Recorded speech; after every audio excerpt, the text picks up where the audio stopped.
Armor. Part 1. Felix.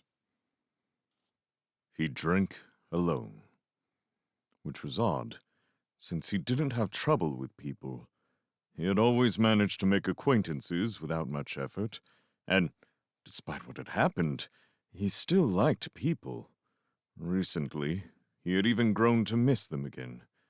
Yet, here he was, drinking alone. Maybe I'm just shy, he thought to himself, and then laughed at such a feeble attempt at self-delusion, for he knew what it was. From his place at the end of the long bar, he examined the others in the crowded lounge. He recognized a handful from training. Training was where it had begun, where he had felt that odd sensation descending upon him like mist, separating him from all those thousands of others around him in the mess hall. It was a dull kind of temporal shock at first, a reaction reverberating from somewhere deep within him. He had somehow felt, no, he had somehow known that they would all die. He shook his head, drained his glass. If he was in the mood for honesty, he would have to admit that his chances were no better. No better at all. He paid the credits for a full bottle, and then paid the extra credits to take it out of the lounge. It was strictly against orders on a battle cruiser to have a bottle in one's personal possession, but on the night before a drop, a lot of things were possible. And, as the hour for the drop grew nearer, he noticed that his fellows were beginning to take their drinking more seriously. Outside the lounge wasn't much better. Lots of bottles had been smuggled out tonight. The ship wasn't exactly a giant party, but there were enough get-togethers here and there, and enough legitimate crew business here and there, to make it almost impossible to find a quiet place to sit and think. After a while, he had settled into an idle rhythm of walking, sipping, smoking, and hunting. After most of an hour of wandering about the corridors of the immense ship, he found himself standing beside the center template strut of Drop Bay 1. Drop Bay 1 was the largest single room in the ship, and, since the Terra was the largest warship, the largest single room in space.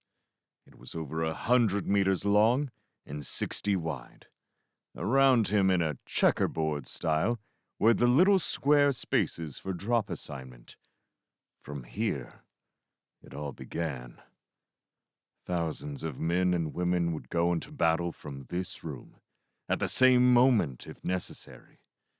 The overhead was 10 stories above him, crisscrossed with the immense cranes that lowered the equipment of war into position.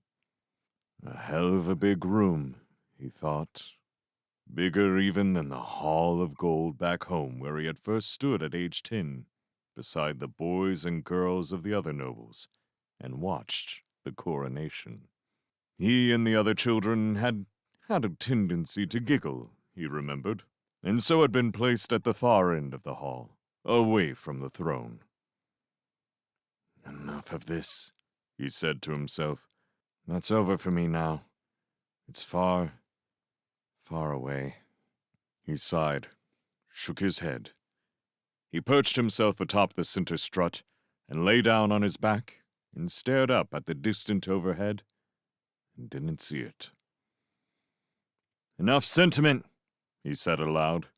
It's time for brain work. Time, in fact, for a cold, logical assessment of the situation. He took a sip from the bottle, lit a smoke, and laughed again. Fact is, we haven't got a prayer.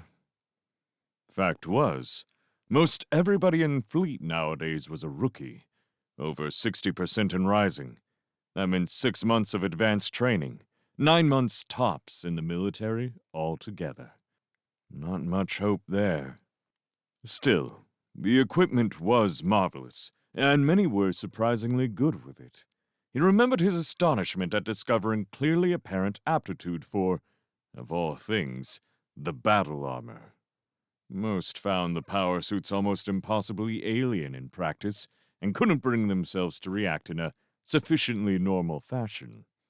But he, and a few others, had taken to them easily, readily utilizing their potential as the long-sought key to a machine as extension of man's own puny form. How odd, he thought, that he should have such bizarre talents. He, of all people, had fit with Fleet's hopes. And from there, his drunken thoughts slipped into the past, like most drunken thoughts of terrified humans. He lay back on the template and blew smoke at the distant cranes. He sipped steadily from the bottle. He feared. The hours passed. Lovers in niches surrounding the perimeter of the bay took advantage of the sexually integrated warrior class. They rocked and moaned and grasped one another. It was a united, if unorganized, effort by each and all to push the tension-taut present far ahead into the horrors of the future.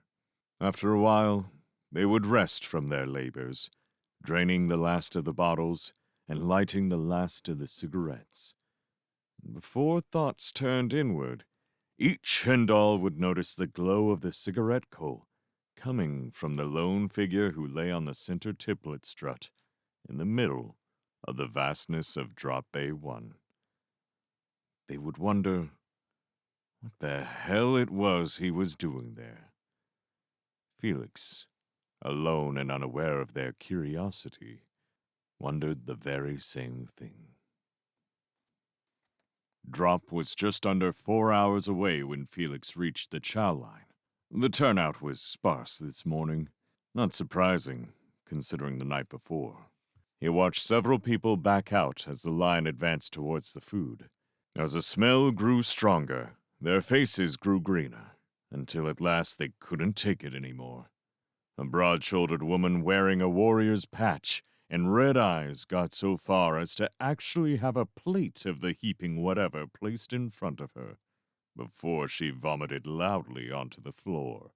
She looked around, wildly embarrassed, to apologize at all others in the line, but found only Felix left. Puzzled, she nodded to him and rushed out the door with her palm clamped firmly over her lips. Felix looked around and laughed. He was indeed alone in the chow line. The young woman had actually emptied the place out. He wasn't surprised, but neither was he affected. He stepped over the grumbling cleanup crew and, to the cook's amazement, ordered them to heap whatever it was onto his tray. "I'm hungry," was the only response he would make to their pale faces. Actually, he was just lucky. 2 hours before the rest of the ship had reveille, he had been rudely awakened by the chief of Drop Bay 1, who had wanted to know just what the hell he was doing sleeping on the center strut. That early start had allowed him to miss the long lines at medical for a little something for his stomach. After he found an empty table, a fellow from his squad bay, whose name might have been Dick, appeared beside him. "Felix, right?" the man asked. Felix nodded, without interrupting his eating. That foamy something the Meditechs had given him had made him ravenous. "Well, I'd be careful with all that food if I were you," said Dick as he sat down. "It's supposed to be real bad for you if you're wounded, like in the stomach, you know?"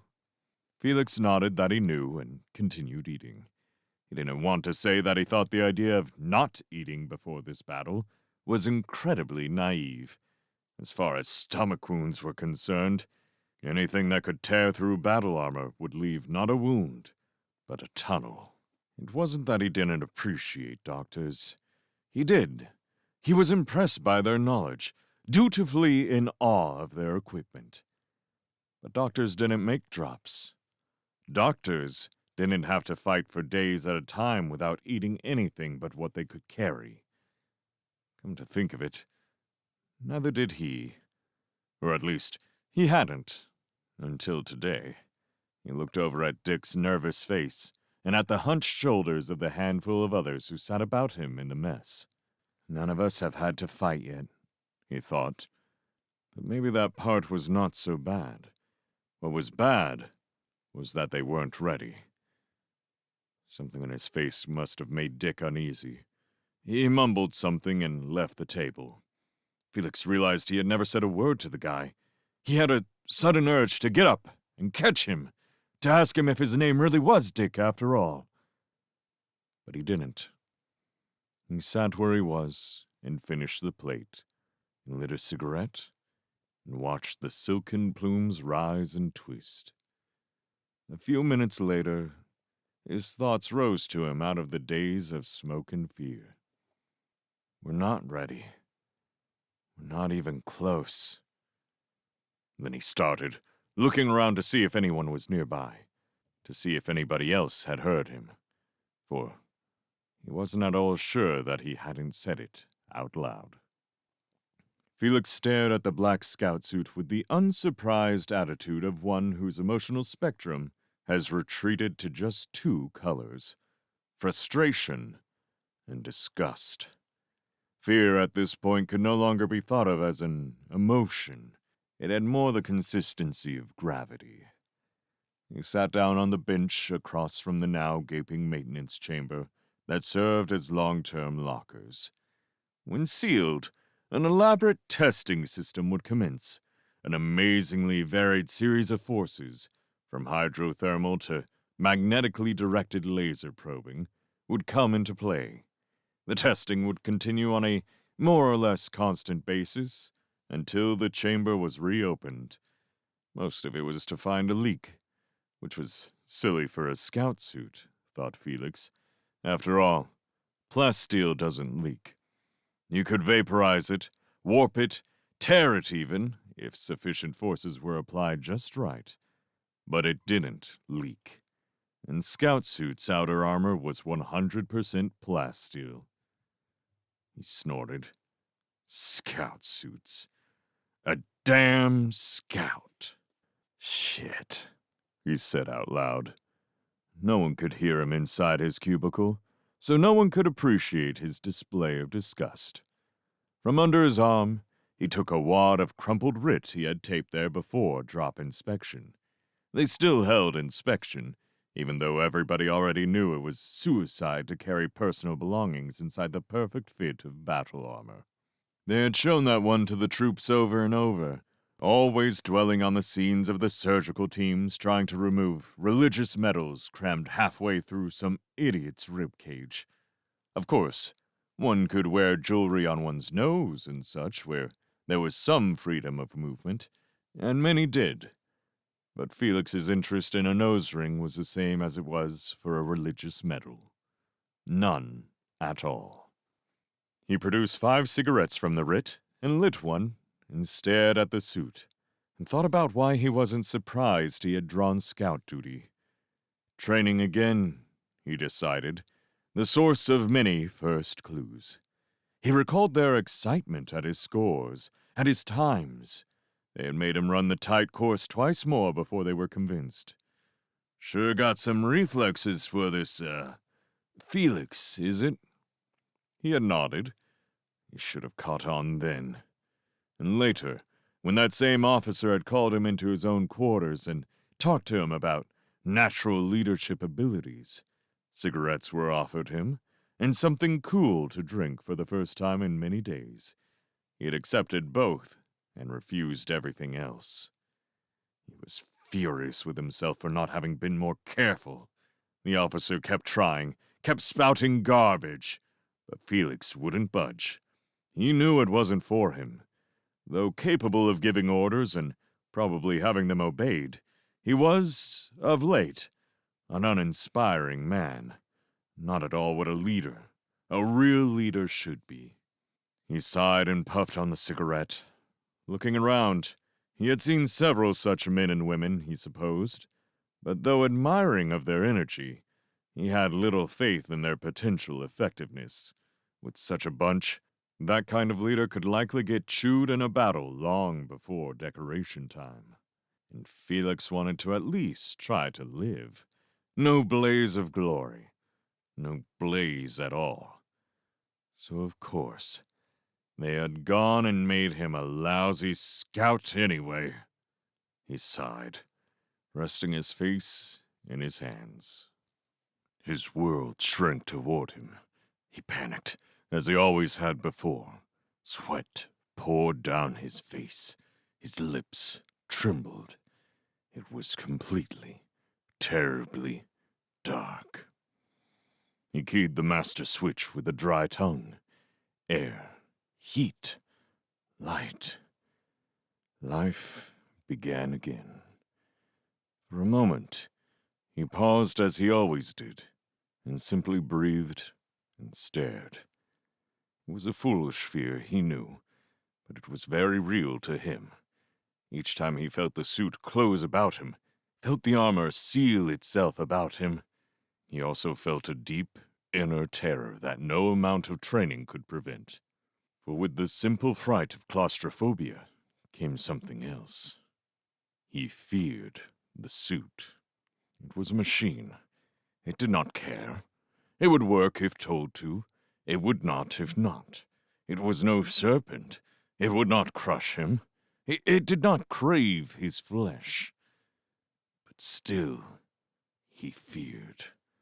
And later, simply breathed and stared and felt relief. This time, as at other times, the suit had chosen to obey him. He examined the hollows on both sides of the faceplate. They seemed far away, deep and wide in their illusion of 3 dimensions. Thousands of bits of information could be displayed on them. Maps of terrain, known enemy locations, distances and probable routes to retrieval points. Many, many facts. They were blank now. He worked the keys on the inside of his forearm, and the hollow showed him where he was. Starship Terra, Deck AA-12, Warrior Section, Armor Vault 1. He ran through the function series. He made exaggerated gestures with arms, legs, head. Everything worked. He made connection and watched the gauge swell as he and his suit drew from the very heart of the ship the thing that seemed in awesome abundance everywhere. Power. Power throughout the ship for thousands and thousands of different uses, and more power in the combined form of fleet, and even more from home. Power. Everywhere, sheer power. Force. Might. He thought of the tiny sparks that moved, and thought, and eased more sparks together to form, and ease even more sparks, the strength of which would ease together still more, tinier sparks, which, in proper conjunction, made power. The tiny sparks would then ease beside power, and together, with awesome brute force and intricate silken precision, wonders could be created. Wonders like the starship Terra, whose marvelous stature and beauty could serve as man's ultimate loving gesture to the darkness which surrounded him. We are good. We are hopeful. We have built this. See her, the starship Terra, the jewel of our being. But jewels did not long shine when power was still about. Not when any fool could reach it. Felix, deep within the jewel already, could rend and tear her. He could grind her workings to rubble, blight her glowing entrails. He could disembowel this jewel of man, for he had power. Inside these layers of plasteel armor, even a fool such as he, a dumb, broken son of a bitch with no future and a past he refused, could stomp the idol to clay. Such power had thrilled him at first. Later, he was appalled. Now, he didn't care. Felix read a dial. It was time. He left. The briefing room mirror created what was termed positive psychological feedback. It allowed a simple soldier to see what a monster he was in battle armor. Some psyches had felt it would have a negative effect on some warriors, particularly the females. It was a stupid notion, immediately overruled. All killers like to look the part. They did. 2 meters tall, they weighed 6 times their norm. Their armored, powered hands could crush steel, stone, bone. Armored legs could propel the fastest around 100 kilometers per standard hour. The suit protected them as well, automatically and instantly distributing most concussions in an evenly expanding pattern from the point of impact to the entire surface of the armor. Standard warrior armor carried blaze rifles on each sleeve. Hold the arm out, palm down, drop the wrist, blazer fire. Even plasteel would boil before it. The blaze bombs clipped on racks on their backs provided not only an explosion, but spherical delivery of blazer fire in a single heartbeat. And there were other gifts. They were, for example, complete. They carried with them all air, food, etc., deepest ocean or vacuum. They needed no help from home for 5 standard days, 3 with a major battle a day, only 1 if always fighting. The mirror helped. They were monsters. We could see that. Felix took the blaze rifle, the blazer, from the slot in the long row which had a number to match the one pulsing inside his helmet. He checked it for charge, attached it to his back. Scout suits, much smaller than standard issue, had no blazer capacity built in. Scouts carried rifles used by open-air troops for 30 years. Also, they had fewer blaze bombs, only 9 as opposed to the 24 the warriors carried. Scouts must be fleet, must be able to realize their much greater potential for speed and agility. And where warrior suits bore different colors for rank and group, all scouts were black. Flat black. Dull, non-shiny, space black. Death black, Felix thought, as he watched the 5 other scouts collect and attach their rifles. Then he followed them out of the armory alcove into the briefing room proper. The room held 21 warriors, group leaders representing 2,000 line warriors, and 1 assault commander. Each bore the broad-colored stripings of rank and its attendant responsibility. As scouts had no effective rank, they likewise possessed no real niche in the line of command. Warrant officers technically, but with no command in standard situations. Many enlisted personnel requested scout duty. They sought the partial privileges of officer rank and the chance for rapid advancement much heralded by the grapevine.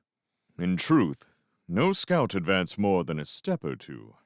Instead, they died.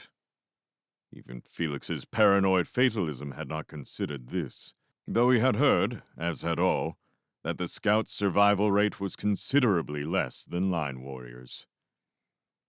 Lousy scout, he mumbled disgustedly. The briefing officer's helmeted head glanced up at the muffled sound. He surveyed the ranks. There was no way to tell who had spoken. All were on proximity band. He returned to his briefing. Paying attention at last, Felix was surprised to hear that the man had not yet begun to discuss details of the assault. Instead, it was a pep talk. Felix realized this alarmed him. It wasn't the pep talk itself which made him uneasy. It wasn't the briefing officer. It was something in that positive, no-nonsense tone of his. Something he doesn't believe, thought Felix suddenly. He doesn't believe in the plan. He doesn't believe in us. But he'll be damned if he'll let us carry that. So, he's trying to make us believe, instead of him. Felix admired the officer for his concern and for his effort. He also hated him for failing. the pep talk mercifully ended. "All right," snarled the briefing officer in his best drill master manner. "It's time to get down to it!" On the wall behind him, a large screen warped into light, with a hollow display of the target area. Felix noted the code on the lower corner of the image and keyed it onto his own hollows. The map showed a peninsula some 40 kilometers long, jutting due north into a vast expanse of ocean. The peninsula terminated in a formation the shape of a large, three-fingered hand, splayed flat over the surface of the water. A choice spot, thought Felix, on Earth or Golden or any other human planet. Loads of sunshine and beach. The ocean frontage would supply fresh sea air to sweep leisurely across sculptured terraces where happy vacationers would collapse contentedly after a long day of water sports and laughter. A choice spot. Except it wasn't Earth, and it wasn't Golden. It wasn't a human place at all. It was A9, and the water wasn't water. It was poison. And the fresh sea air would kill an unsuited man in a second. More poison. And the sunlight did little human good in a place where the average temperature was -20 degrees at high noon. And the breezes were a near-constant hurricane that drove the noxious atmosphere deep into the sandy soil, carving vast furrows into the land, forging riverbeds overnight, toppling mountainous formations in handfuls of years, and giving this nightmare place its name, Banshee. Only the enemy thrived here. Still another reason, thought Felix, not to go. "B-Team," began the briefing officer, "will drop here on the western edge. They will drive northward in a clockwise manner to rendezvous with C-Team, who will drive due south to meet them from the northernmost section, the tip. The B-Team C-Team rendezvous will take place here, 4 kilometers due north of the knuckle." A tiny arrow appeared on the hollow, showing first the rendezvous point, then the knuckle itself, a steep crag 1,000 meters high in the exact center of the splayed hand. "We expect only moderate resistance during this stage of the assault. The bulk of the enemy is concentrated around the knuckle. Nevertheless, there is more here to cover on the western edge than the eastern, and for that reason, both B and C teams will carry 9 full groups and 2 scouts apiece." A flood of hatred rose within Felix as the A-Team insignia appeared on his ID screen. Simple arithmetic left only 2 groups for A-Team. Only 200 warriors for half the area. Now before you members of A-Team get too excited, too late in Felix's case, we want you to know that there has been absolutely no evidence of enemy activity on the eastern side. None at all. Your job will be mostly sightseeing. So, you will split up to cover the eastern half. One group, with Scout, will drop here on the far eastern edge. The other group, with Scout, will drop here, 10 kilometers south. The 2 groups will converge here, due east of the knuckle, to await rendezvous with Assault Main, driving northward up the peninsula. Don't worry about the lack of backup. As I have already stated, there is nothing there. You should spend a boring few hours simply waiting. It was then, for Felix, it began. The hatred for the briefing officer had expanded to include his superiors, the captain of the ship, the commanders of fleet itself, and finally, the thick-headed idiot humans who had undertaken something as asinine as interplanetary war in the first place. The hatred blazed brightly, then vanished. From somewhere inside came then a shock of all-consuming rage, the nova-like intensity of it which startled even him. But then the rage was gone too. It seemed to shoot away like a comet or a torch dropped flickering and shrinking into a bottomless well. What replaced the loathing and fury was something very different, something cold and distant and only impersonally attentive. It was an odd being which rose from Felix and through him, It was, in fact, a remarkable creature. It was a wartime creature and a surviving creature. A killing creature. From a distant place, the frightened Felix scanned himself. He recognized little. Still, what he saw was a comfort of sorts, and he concentrated himself toward it, toward the coldness, the callous, machine-like. The engine, he thought. It's not me. It's my engine. It will work when I cannot. It will examine, and determine, and choose, and, at last, act. It will do all this while I cower inside. With furious concentration, that which kept Felix gave itself as fuel to that which could keep him alive. There was more to the briefing, more figures of time and distance, more numbers of men and probabilities of enemy. The engine heard and made note. Felix, watching himself, fueling himself, psyching himself, felt disgust at all that was about to happen and all who had caused it, and once more felt the distance between himself and those about him. Again, as he briefly scanned their armored forms filling the chamber, he thought, they're all going to die. It stood 3 meters tall and weighed, on average, 4 times more than a human being, damn near as much as a suited warrior. It had 6 limbs, 2 for walking upright and erect, 4 for work. The upper limbs, call them arms, were incredibly massive, hanging down 1.5 meters from 2 titanic shoulder joints. The arms ended in huge, hulking 2-pronged claws, twice the size of an armored human fist. The middle arms were smaller, approximately human size. Curved 2-pronged pincers here for delicate work. The legs were the size of tree trunks, ending with semicircular pads splayed flat to the ground. There were 2 gnarled knobs on each. Each limb, upper, middle, and lower, had 3 joints. The body had 3 sections: shoulder, abdomen, pelvis. Each was covered with coarse hair-like fibers spaced widely apart. The head, half again larger than a warrior's helmet, bore a dull globular eye on each side. The mandible mouth opened in 3 vertical sections, of varying width and shape. Closed, it resembled nothing so much as a smooth-sheened, toothless human skull. The skin was not skin at all, but bone. Exoskeleton. The muscles were inside. It was awesomely powerful.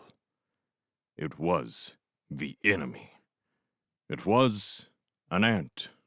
It was called something else, something long and technical, and dreamed up out of range. But scientific jargon had nothing to do with what men had felt when they saw it move, saw it coming.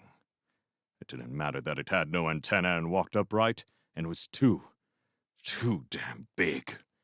From the beginning, men had called it an ant. Felix saw no reason to change that. He stood watching the hollow of the enemy in the wall of the passage, leading from the briefing room. The others had long since filed past. They used their last minutes before drop as a time to be with friends, or check equipment, or fight panic, or yield to it and vomit, or to pray with undreamed-of piety. Felix, alone, watched the ant. The screen on the back wall of Drop Bay 4 was purely representational. It served no actual purpose in the mechanics of transit. It merely informed the dropping parties of the various stages. First, it would glow white. Attention. Next would come yellow. Transit beginning. Then, the yellow would be interspersed with flashing bands of red light. 30 seconds. As the 10-second mark arrived, the red bands flashed the countdown. They would turn slowly inward across the surface of the wall until a square had formed. If all was well, the red square would turn bright green at the 2-second mark, and the drop party would step quickly forward toward it. Actually, they were trained to all but throw themselves toward the green square. "Try to bust that wall!" the drill masters had demanded, and they would try, surging forward en masse. But they never actually touched the screen, never even left their drop squares. Instead, they would transit to the next room, to another drop bay, to another ship, to another world. The presence of Banshee loomed uncomfortably as Felix entered drop bay 4 and stepped through the others to the scout position at the very front of the formation. As he took his place, he appreciated at last the decision not to forewarn him of scout duty. One could do anything at all for a warrior's supposed sense of confidence, show him his high test scores, pat him on the back, tell him he was superhuman. None of it would affect in the slightest the growing sense of desperation that began the instant he realized he was going to be the very first of the bunch to touch down on alien soil. Given a few days' notice, the candidate would be, at the very least, hallucinating by drop time. Given a week, a basket case. Given 2 weeks, nobody would show up. By springing the assignment on the morning of the drop, there was, presumably, too little time for such paranoia to develop. Enough time for me, thought Felix sourly. But only a small part of him thought anything at all. The rest of Felix was nothing. The rest of Felix was psyching. Psyching. Becoming the engine. For no amount of reassurance, no amount of technical data, or surveillance figures, or probability curves, or anything else, however thorough, had convinced him that he would not be slaughtered a split second after transit. And if they were to try for another year, the result would be just the same. Nothing they could say would make the slightest difference to him, for they stayed put. They computed. They theorized. They were pleased at their brilliance, or stunned by their failure. Perhaps even guilt-ridden at the result. But from the ship, psyching. Dimly, he had been horror-struck by his fellow warriors' attitudes. Some of them had actually complained at being left out of the big show. None of them, it seemed, felt as he did. They stood about talking, gesturing, laughing. A slight hint of nervousness, of course, but that was damn well not enough. Are they insane? He wondered. They actually have faith in fools who would throw us into armed combat by the thousands after less than a year of training? Madness, he thought. But again, only a small bit of him thought anything at all. Psyching.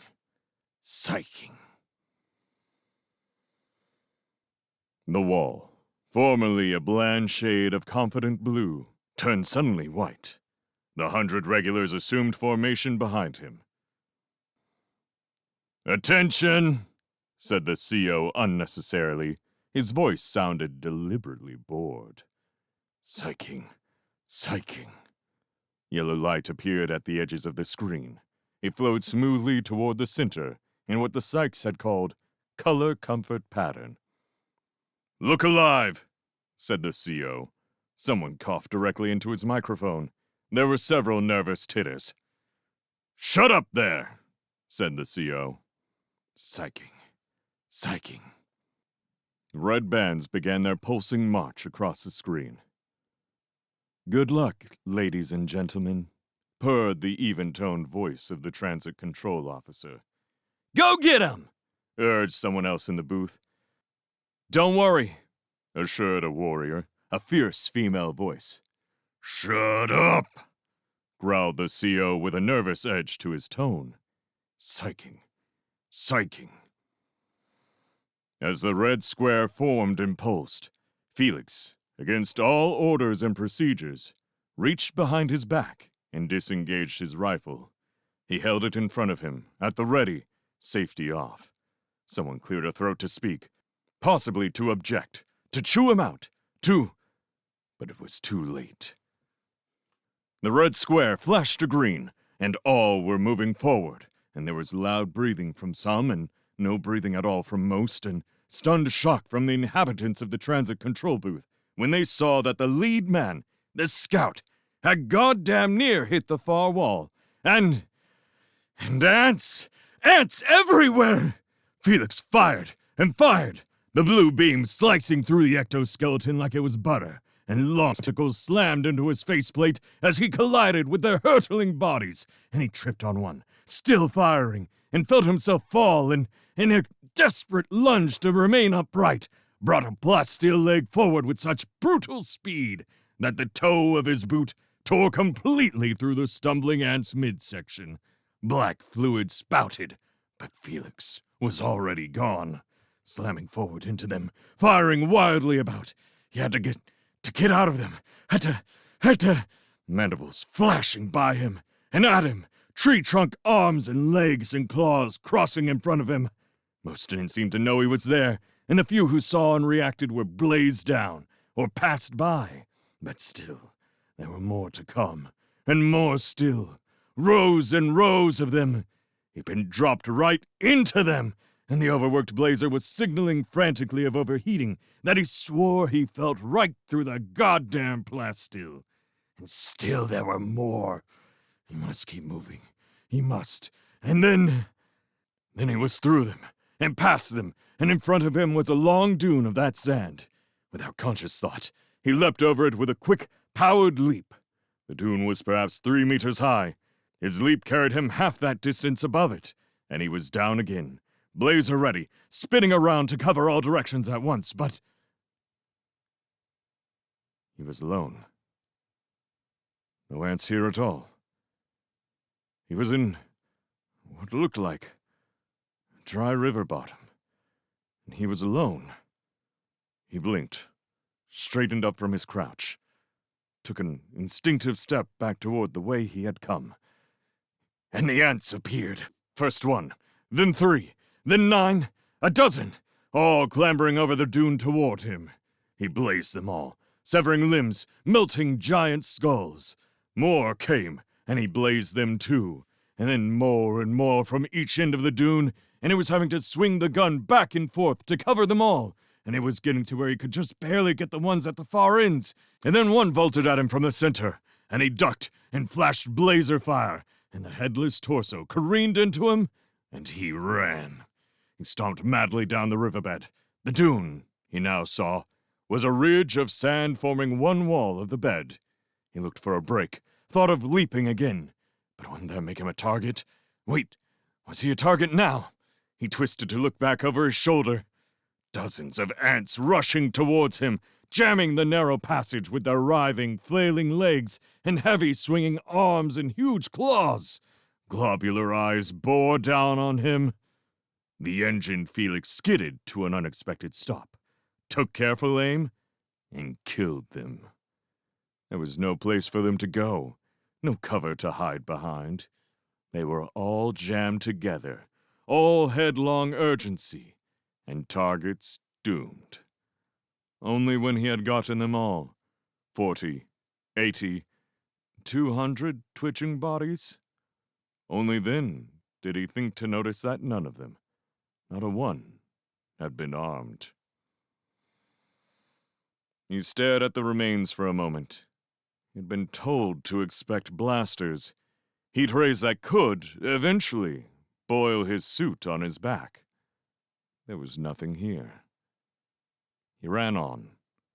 A gap in the ridge appeared, but it was on the wrong side, back towards the ants, and he thought he should just rush past, or maybe sneak by, or maybe leap over the opposite wall. Instead, in his indecision, he ran into the open without altering his stride. It was terrible, terrible, awful, awful. Ants still. More ants still in columns and rows and marching, and they saw him, and turned toward him. So many seeing and turning at once like they knew him personally and expected. And as they burst through the gap, he was past it with powered kick and stride. Coming for him. What was bad, very bad. But what was worse was that sight. That terrible, terrible, awful, awful sight! That split-second sight back along their horde to where he had been, and where the others were still. The ants were swarming over the others, the dead and dying warriors. His fellows, his humans, being peeled open and apart by too many claws and pincers and mandibles snapping, plasteel shredding, and no one getting a chance to fire enough to stop the peeling, shredding, swarming mandibles with globular eyes. They were all dead, or all dying back there. The riverbed turned, bent to the left and then the right, and then he came to another gap, on the wrong side again, and ground to a stop, staring stunned, shocked. 6 endless rows of ants poured up from out of a squat cubic structure sitting half buried in the sand. Those are supposed to be supply dumps.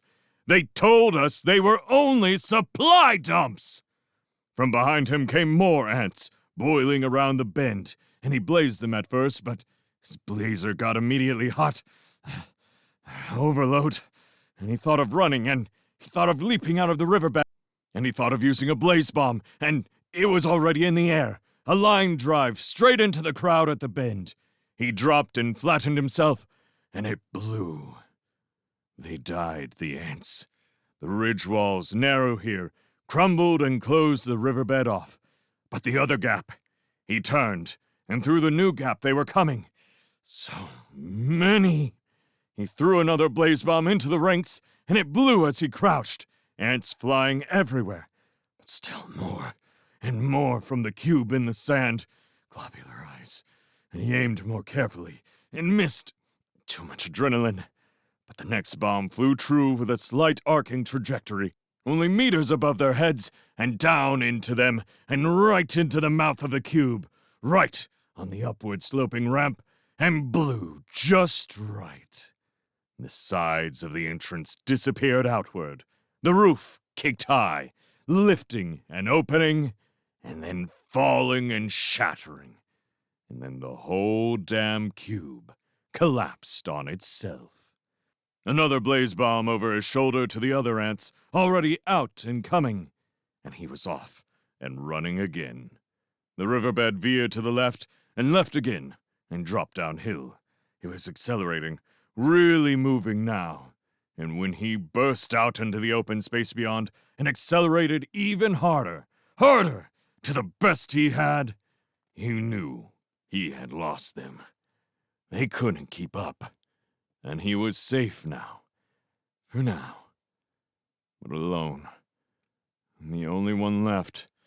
And he concentrated hard on the vision of the collapsing cube and what he could do to them. Instead of that other vision. That terrible, awful sight of peeling plasteel. And what they could do to him. Alone. On a hostile planet, Felix the scout, the soldier, the engine, the killer, ran. He ran and ran and ran. Felix stood on the uppermost tip of a sand-blasted crag which rose 300 meters above the desert floor. He stood with his black-helmeted head thrown back, his arms hanging limply at his sides, his legs braced far apart. His eyes peered intensely into the gray-yellow sky. Inside the helmet, he worked frantically at the emergency recall key between his teeth. After several moments, he changed frequencies again, as he had done countless times before. And as before, there was no response. Not on the emergency recall, not on the command channel, not on the ship's beacon. Nothing. There was nothing. He lowered his head and gazed, unseeing, at the breathtaking drop millimeters away. He had to admit it. He was just what he appeared to be, just what he had been every second since, from the first few moments after transit to now. Standing alone atop this majestic, totally alien peak. Alone. He was completely and utterly alone. He had hoped the altitude might make a difference to communications. He had hoped to climb above those blinding torrents of sand and any interference they might have caused him. But perhaps the sand had already done its job. Perhaps it had managed to infiltrate the suit and jam the relays. Or maybe it had that blaster fire, or the impact of those bludgeoning claws. He doubted the last. Despite it all, he was physically unharmed. The suit had held. It was probably the interference from... What? The sand?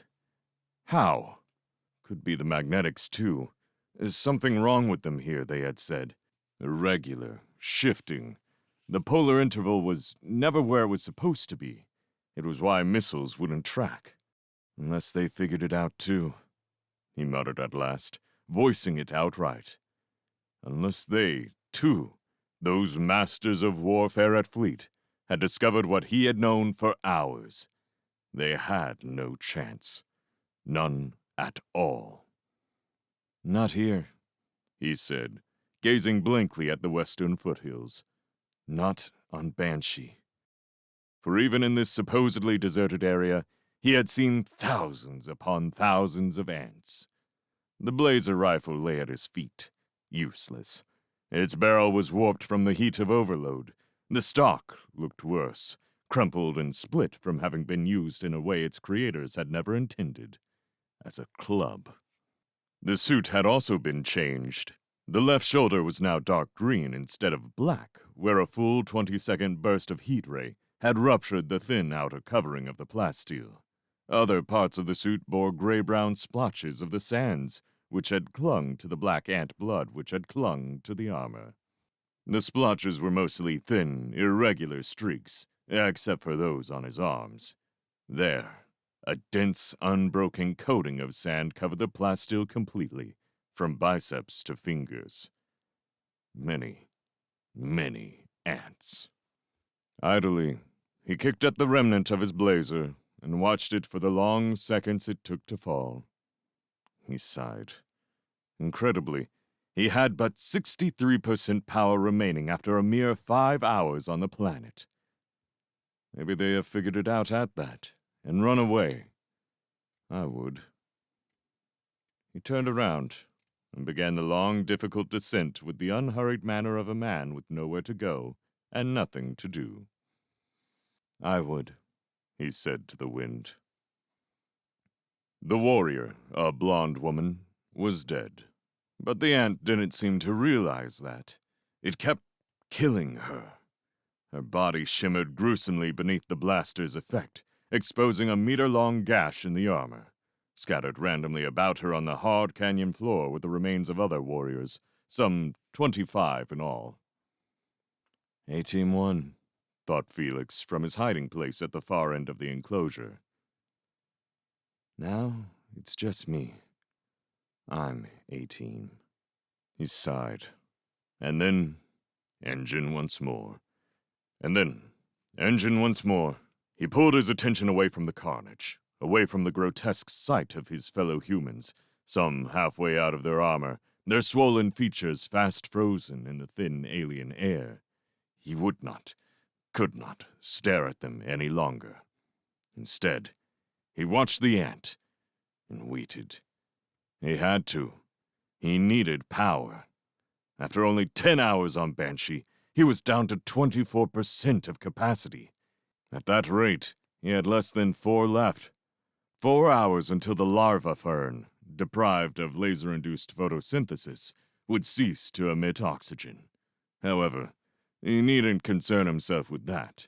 He would be dead long before that. The ants would kill him first. 2 hours, perhaps. 2 hours before the suit began to slow down. He would no longer be able to fight, no longer be able to duck and dodge.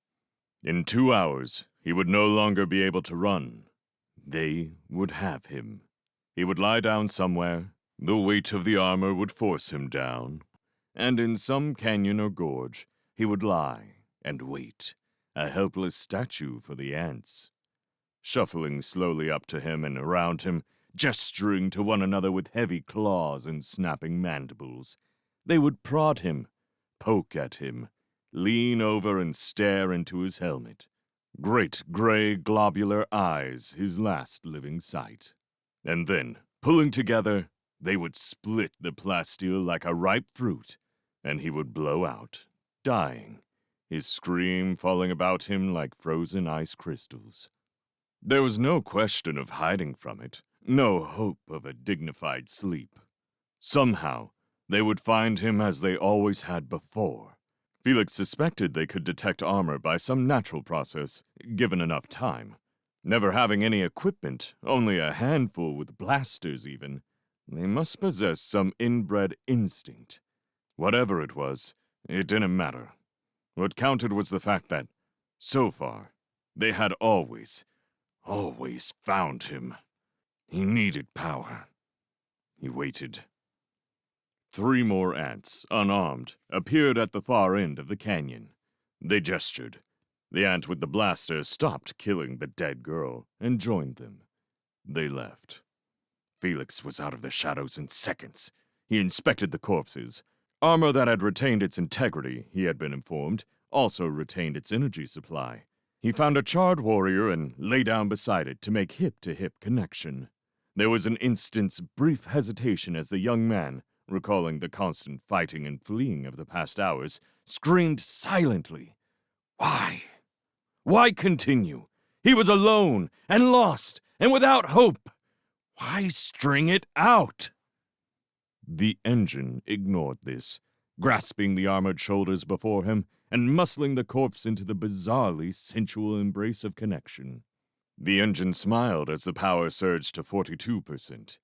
The engine refused to die. A black warrior still carried 12 blaze bombs. Felix removed 9, made connection, and raised power to 60%. A sergeant with a broken neck brought it to 71%. The CO's command suit brought it to 87%. Disgusted at gaining only 4%, he shoved the next corpse angrily away, refusing to recognize Dick from the mess hall. The last possible source was an Asian girl looking far too young to be there. Her legs were twisted under her back, forcing him to lie with his faceplate against hers. He gazed blankly at her delicate features, then made connection. She screamed. Felix vomited against his screens, then he jerked as though electrocuted, throwing himself back and away. But connection was made, and her face stayed close to his, wide and screaming. He gagged and panted and, for just a moment, could not move. Until, at last, he too screamed, a hoarse sound. "Shut up!" She shut up. He paused, took a deep breath, and hit the stasis key. In seconds, the helmet was, except for a fading odor, clean. He looked at the girl again, who was just then seeming to realize what he was. You're a man?" she asked timidly, like a small child. "Yes," he replied, nodding. "I thought you were." "I know." "You're a man," she repeated. "You're human." "Yes." "You're not the ants again." "No." "I thought you were," she whispered, and her eyes flared with growing hysteria. "I'm Felix," he said quickly, trying to disrupt the momentum of her panic. "Scout, A-Team 2. Her calm firmed somewhat as she focused on this information. "I'm Tyra, Warrior, A-Team. You said A-Team 2? You're A-Team 2? "I am," he replied impassively. "Oh, thank God. Thank God. I thought I was alone. A-Team 1 is... Hit your trank key," he said quickly. "They're all dead. All... The ants were... Oh, God!" he growled. "Hit your trank." "Huh? What?" "Key your trank now!" She blinked uncertainly, obeyed from instinct. From just above her elbow, a tiny stream of compressed air shot against her skin, opening a pore and injecting the drug. Felix watched her pupils swell and contract as the drink took effect. Tyra blinked again, shook her head, blinked once more. Slowly, she pulled herself together. How many made it? She wanted to know. Felix ignored her. Are you able to move? No, she replied brusquely, businesslike at last. My legs are broken. Judging from her contorted posture, he could well believe it.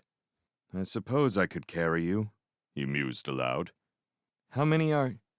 What's your name? Felix. What's your power level?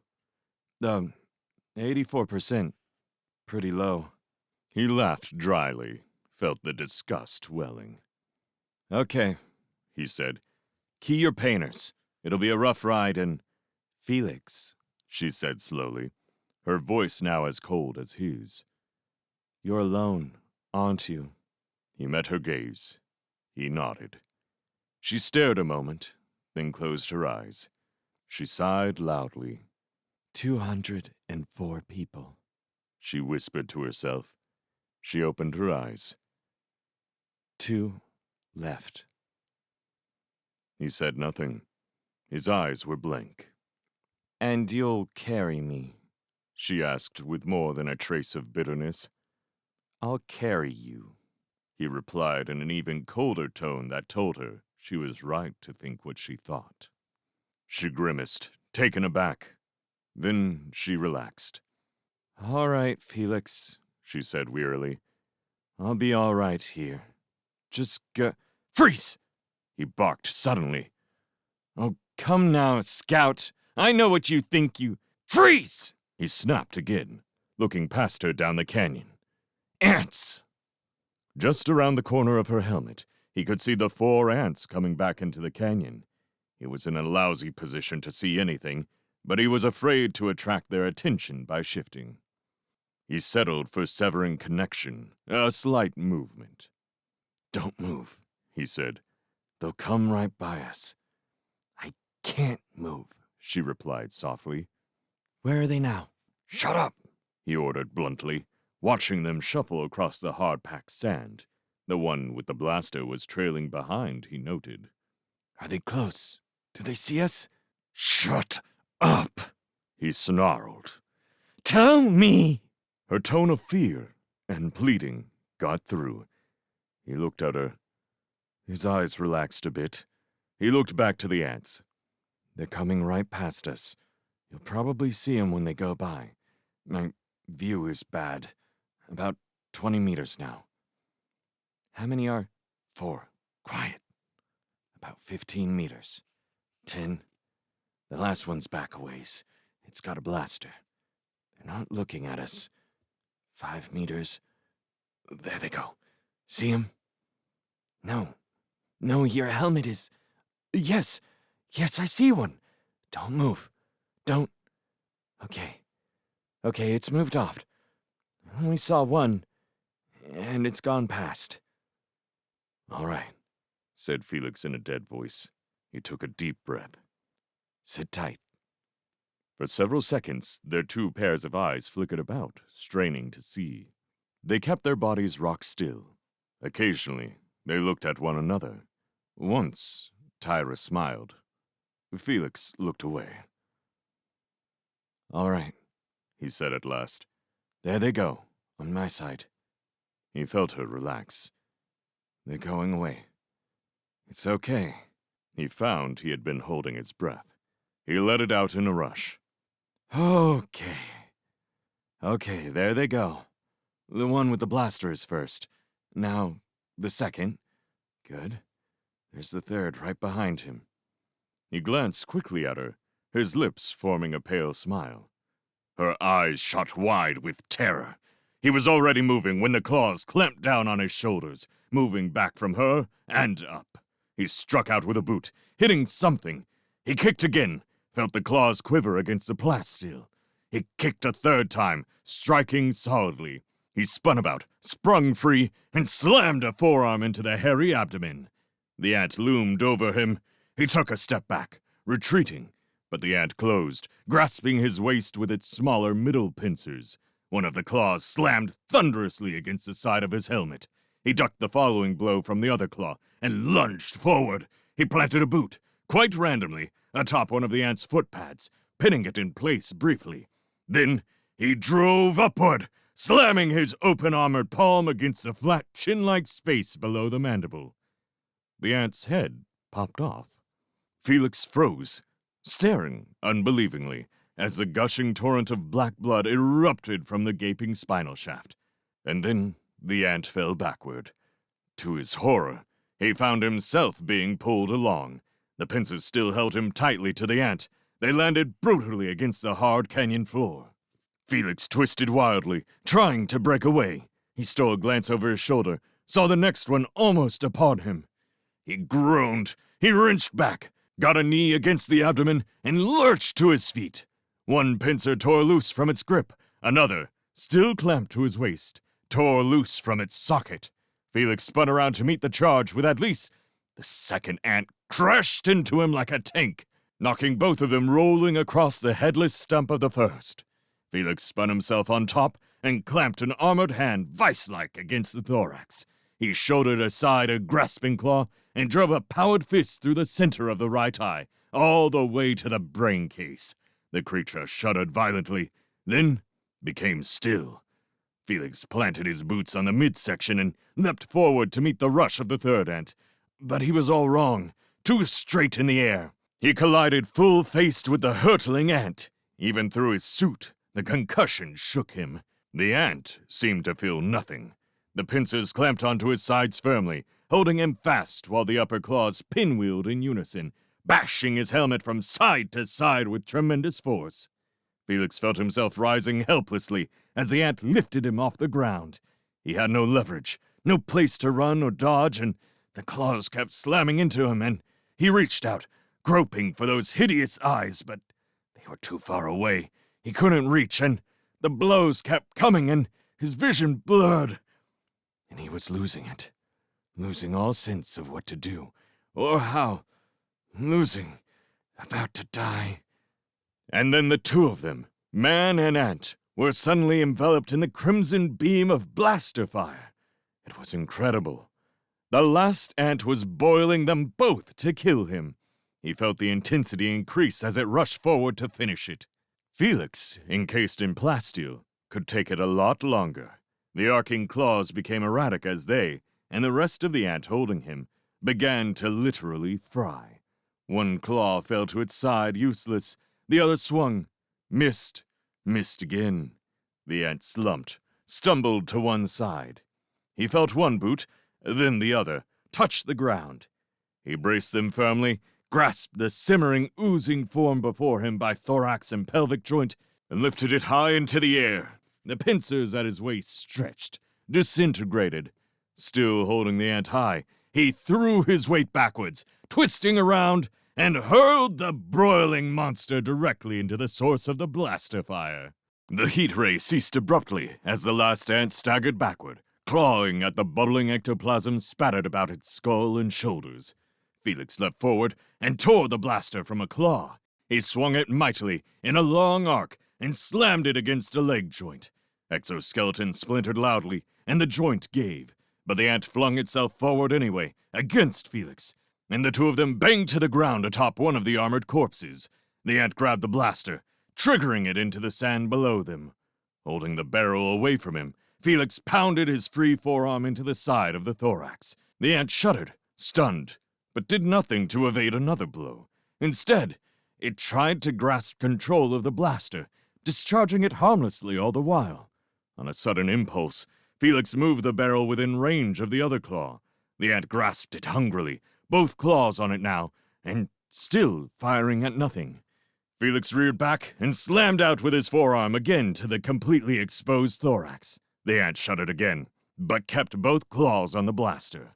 So, Felix hit it again, and again, and again.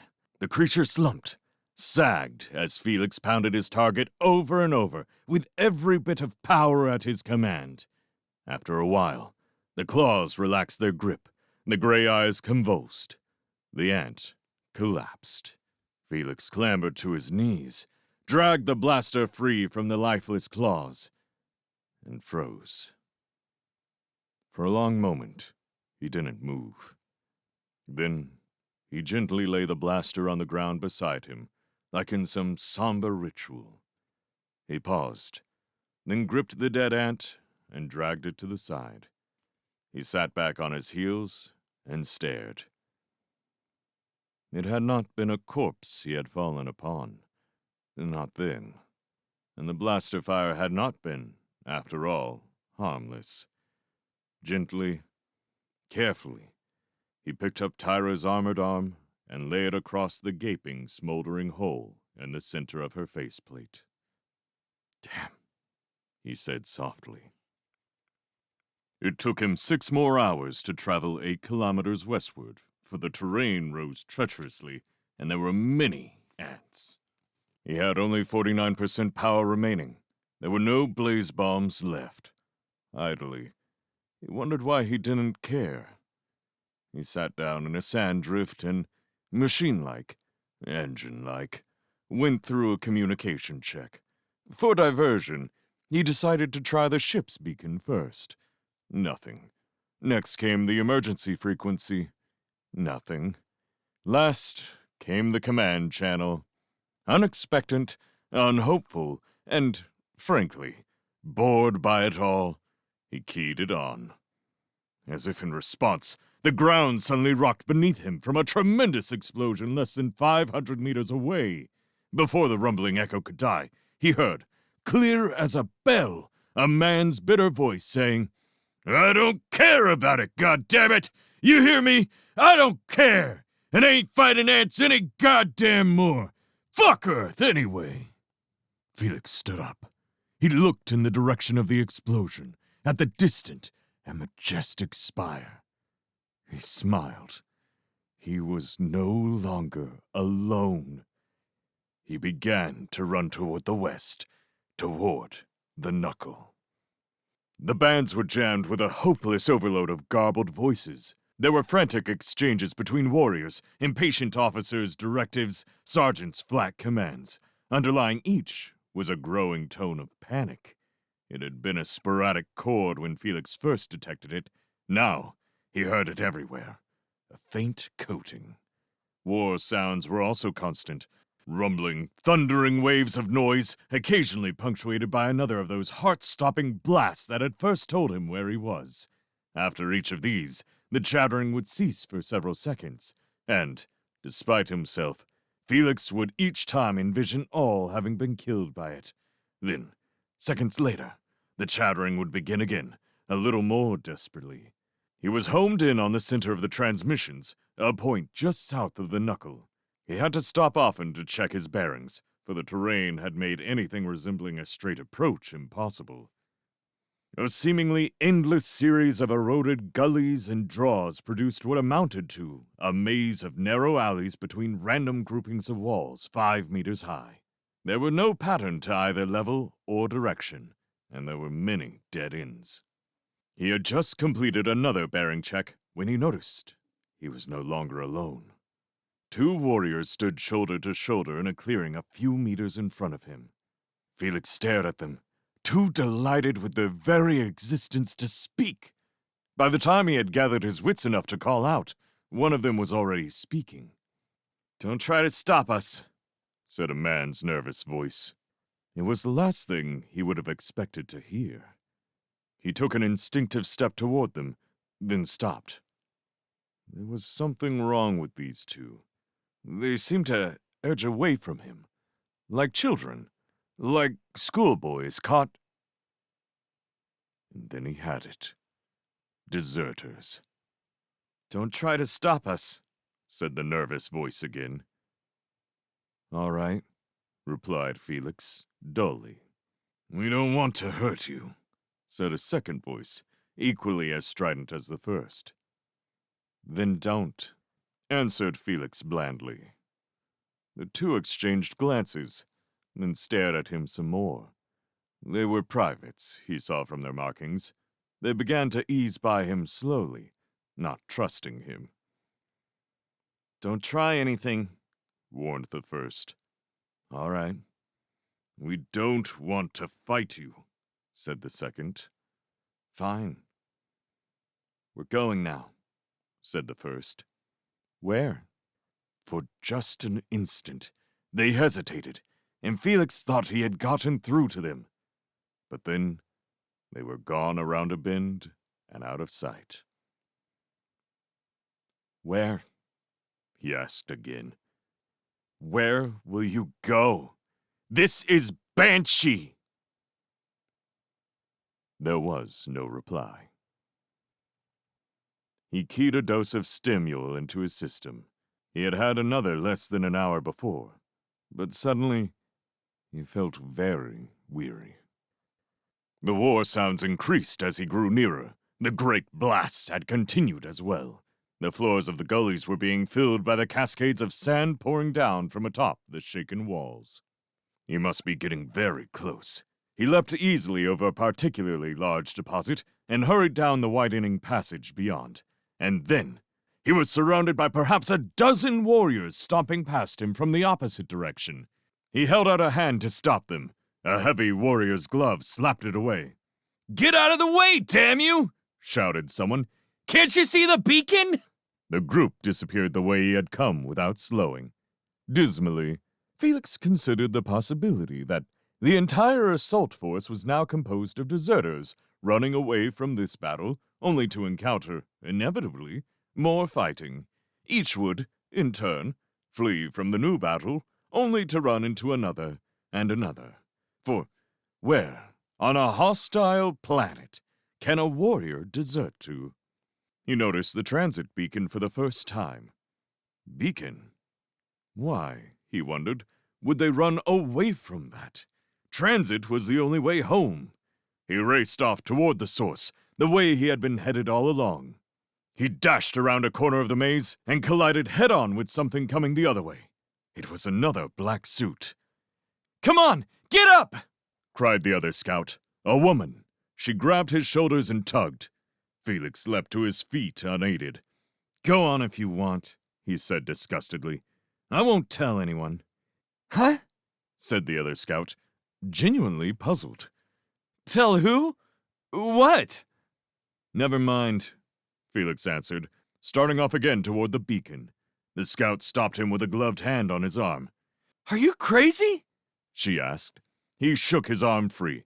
Are you? He retorted angrily. A split second before the shock hit them, he saw it coming. And then he was flying sideways in the air against the side of one of the embankments, which was already crumbling as he hit it. Great chunks of sand fell down upon him, covering him.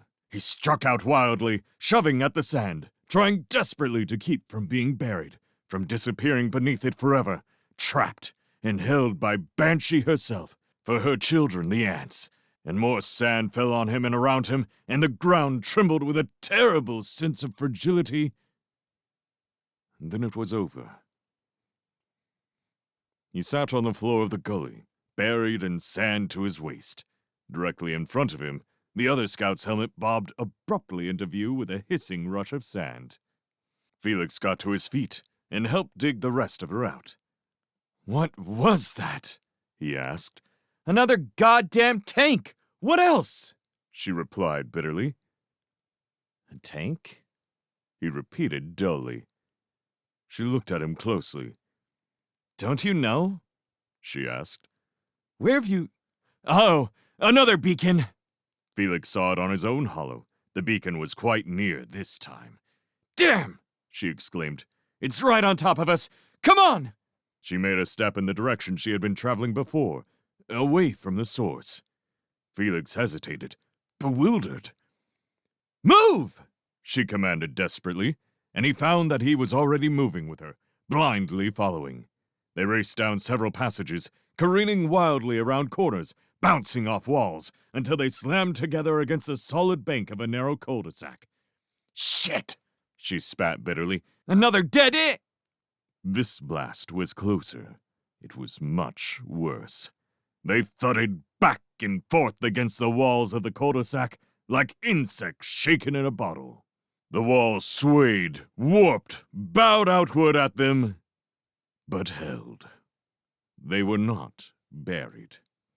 It took him a moment to clear his head. He found her on hands and knees at the base of the wall across from him. What the hell is that? He demanded. She raised her helmet slowly to eye level and regarded him for a beat. Then, You really don't know? she asked in a quiet, thoughtful tone. Where have you... Who are you? Felix, A-Team. She sat up. A-Team? We thought they were all dead. They are. Huh? But you just... Oh. You're it, huh? Yeah. He paused, seeing it all briefly once more. Tell me about the tanks. She straightened, rose slowly to her feet. The ants get the transit beacon somehow. They home in on it. I don't know what this is they're using. Not like they're mortars, obviously. Some kind of rocket, maybe? They don't have any exhaust, though. I've seen 'em. More like a streamer. Anyway, we all run like hell when we see the beacon indicators, 'cause we know what's about to happen. Now you do too. The hammer is about to fall. Involuntarily, Felix glanced upward. Why don't you just tell the ship to stop transit? What ship is that? Huh? He turned and stared at her faceless helmet. The Terra was hit. We haven't heard from her in... not in a long while, anyway. But the transit... those are the Jeep carriers. Automated. Robot pilots. He stood there for a second or two, before saying, Damn. Uh-huh, replied the scout. Damn. Well, I have a place I'm supposed to be. We've a rendezvous of sorts. She read dials. It's not far. She led the way through the maze, stopping often to check her bearings. Twice, he thought he heard her mumble to herself, but said nothing to prompt her.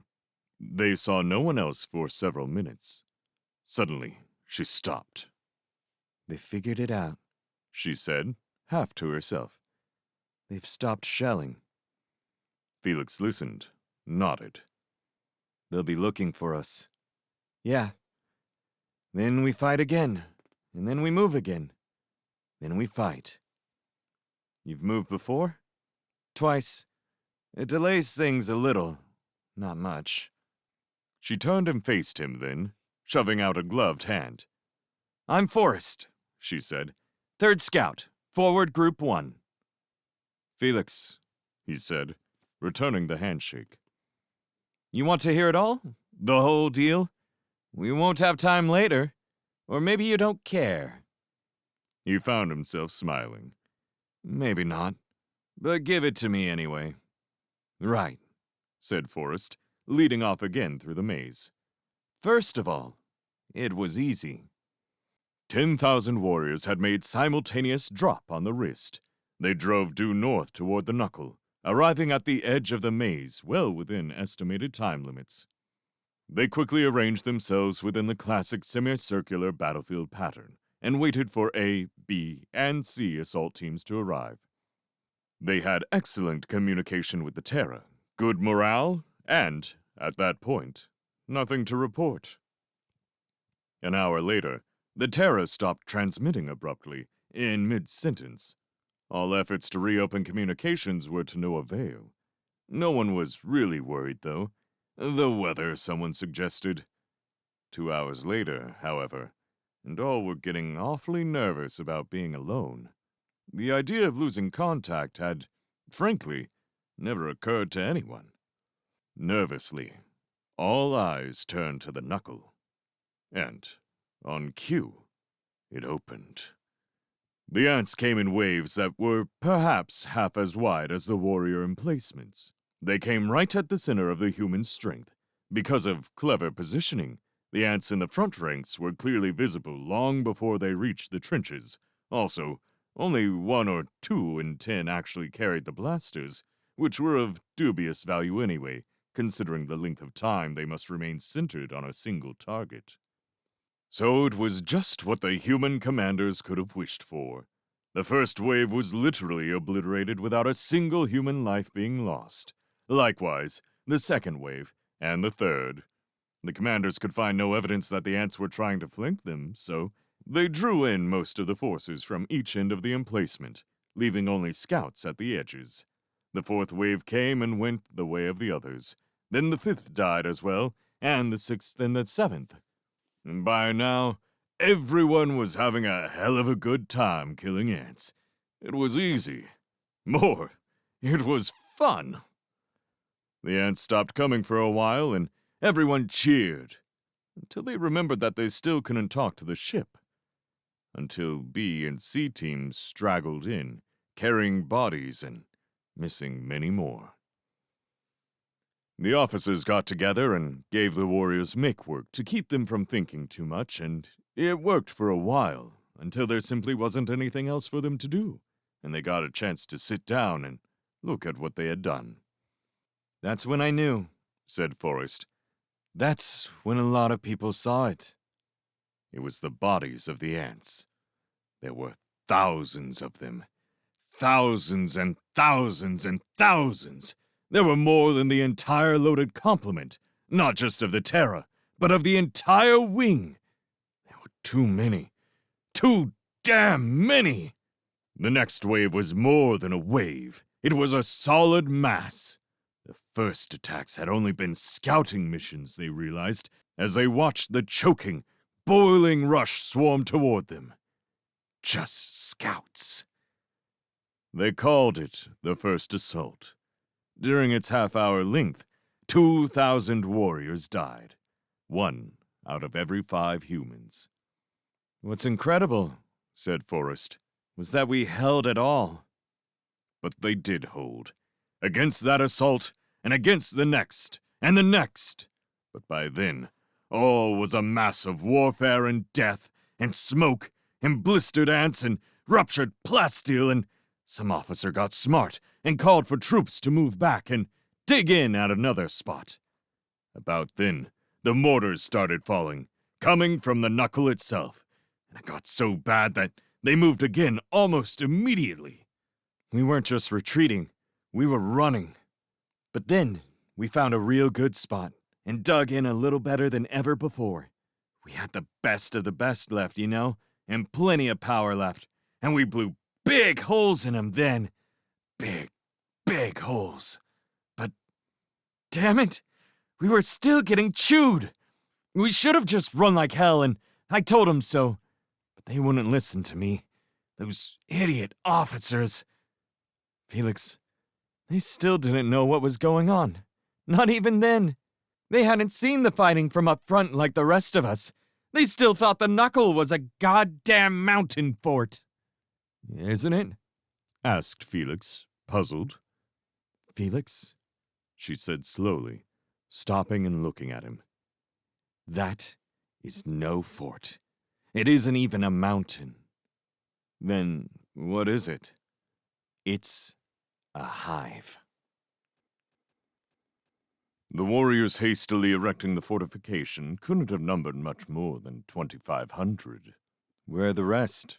Asked Felix. I guess this is it, except for some stragglers. This couldn't... You mean you lost 3/4 of your entire force? Felix couldn't believe it. Well, we had about twice this before the transit idiocy, but the hammer did a bad job on us. Hold on here, Felix. I'll see if I can find someone for you to report to. She trotted off down the lines. Felix watched a squad of warriors demolishing large sections of the sandy ridges on either end of the barricade to inhibit encirclement. Another group was busy leveling the maze for about 50 meters straight out in front to provide a flat killing area for the enemy to cross before reaching them. It looked, he thought, like they would be in a good spot in any normal encounter. But this was not normal. The ants were not... He shook his head briefly to clear his mind of the image of those waves and waves. He wondered how it had affected those around him. He watched them go about their duties in what seemed to be a trance-like haze. The Forrest reappeared. Can't find anybody much. Colonel said you're with me for now, right? Sure. She went to a stack of blazers surrounded by a pile of assorted bits of equipment. She picked out 2, handed him 1. This blazer's almost empty. Yeah, She replied calmly. I gave you the one with the most juice in it. Clubs, Felix. Welcome to the interstellar Stone Age. I thought we had plenty of power. Not for blazers, they tell me. Okay. We're the backup team for this area. She waved an arm at an area behind the barricade, perhaps 20 meters wide. The procedure is to let breakthroughs alone. The line warriors ignore them. We, that's you and me, are supposed to get them as they come through. Go for the head first. If you can't reach that, try for the thorax. What about the eyes? The eyes are good too. Yeah, I guess you must have done this once or twice before just to get here. Well, try not to look too bored, huh? You'll spoil it for me. She laughed and started toward the barricade, waving for him to join her. Come on, we're scouting some. He wanted to say something that matched her bravado. He wanted to laugh with her while he could, or just smile. But it was too far away from him already. Slowly, but with growing speed, he felt the engine rise, felt it gather itself and surge forward to the front of his consciousness. And once again, he felt the rest of him begin to fade. They stepped across the barricade of packed sand and dropped the 2 meters to the floor of the killing area. He looked about at the scarred pattern of the pulverized dunes made by the planted explosives. The entire area held a gritty, gray-black coating that made an unpleasant crunching sound under his boots. He saw that certain areas of the sand had been shocked into something resembling glass. Key the command frequency, she said as they approached the maze walls. The CO wants to know what we see before everybody else does. He nodded to himself and made the connection. She stopped when they reached the edge of the maze, gazing back and forth at the various possibilities. We need some height, she mumbled as if to herself. She picked a narrow gorge that rose steeply and began to climb. He followed silently. They followed the passage through several turns, always rising. Around a sharp bend, they came to an abrupt dead end. She turned and looked back in the direction they had come, as if she could see through the walls. Okay, this is probably far enough. Up we go. With that, she bent quickly into a crouch, seesawed her arms for balance, and leaped to the top of the far wall. Felix gauged the height. He leaped after her. He misjudged his leap and banged a thigh against the lip, sending a spray of sand into the air. But he was up. The world's greatest athlete, she said when he had knelt down beside her. What? That's what they'd say on Earth if I could do that without a suit. Look at the jump we just made. 7 meters easily. Felix glanced down, nodded. You from Earth? She asked. No, he replied. I am, she said cheerily. Born and bred. Ever been there? Yes. She looked at him at last. She had noticed the change in him, but she felt the need to talk and began to rattle on again. It was all about her childhood on Earth and about her decision to sign up some 6 years before. Some of it was about some man, either a lover or relative. Felix was not at all sure. He wanted to listen, wanted to help her out. He felt her need acutely and knew it would be better for her if he could manage to respond. Perhaps it would even be better for him. She was, after all, 3rd scout for the forward group. Quite a high rank. Perhaps she knew better. Mostly, though, he just wanted to help. But this was a distant want, coming from a distant place where all his human thoughts were thrust during what he had come to think of as the engine time. The rest of him, the engine, was scouting. Below them could clearly be seen the entire lengths of some 24 passages in the maze. Bits and pieces of several dozen more were also in sight. It was a good spot for them. Felix's eyes raked back and forth across the line of curving passages, from left to right and back again. He would make 2 of these scans at a time, and then he would look upward at the most incredible sight he had ever seen. He had no idea what the knuckle was made out of. He supposed that it might very well be composed of the same sort of material used to make the ants themselves. He had read somewhere once about some forms of insect life that created their homes in this manner. He wondered if the same pattern would hold true for these ants. These 3-meter-tall ants. These monsters. "Forrest!" asked a sharp, commanding voice in his earphones. Forrest here, she replied. "You in position?" Yes, sir. "All right. Look, the can is coming down your way pretty soon. You need to make connection?" Yes, sir. I could use it. "What about the other scout with you? Felix, is it?" Felix looked at her and nodded. Yes, sir. He needs it too. "Very well. One of you stays while the other comes back. Then, rotate again. I want someone scanning the whole time. Got it?" Yes, sir. Will. "Right. Out." Forrest out. You want to go first? It doesn't matter. I figured you'd say that. You sure turned into the quietest damn... Oh, shit. See it? Felix followed her gaze. He saw it. An ant. Then, another. And another. Colonel, this is Forrest again. Right, Forrest, you got something? Yes, sir. Right. How many do you see? About 20, or... No. Make that 40, or... It's probably just a scouting party. Sit tight while I... 80, 90, 150, 70... Mark the spot on the grid. Now, Forrest. Yes, sir. 190, 225, 275. Forrest, I want you two to stay put out of sight and wait until the main force arrives. 350, 400. Call it 500. Did you say something, sir? Yes, I did. Forrest, are you paying attention? 600, 700. I'm listening, Colonel. You were saying something about this being a scouting party. That's right. Just scouts. I'm 90% sure. Felix watched some 2,000 ants boiling throughout the maze almost underneath him, and thought about idiot officers and running away. Colonel, this is Forrest, and I'm listening, but I don't think you are. 3,000, 4,000. You hear? 5,000 ants are in sight right now. Now listen, Forrest. How many did you say? Never mind, Colonel. I'll tell you in person. We're coming back. Huh? Forrest! What the? Forrest out, said Forrest simply, and Felix heard her cut him off. Felix did the same. They turned together and slid off the edge together.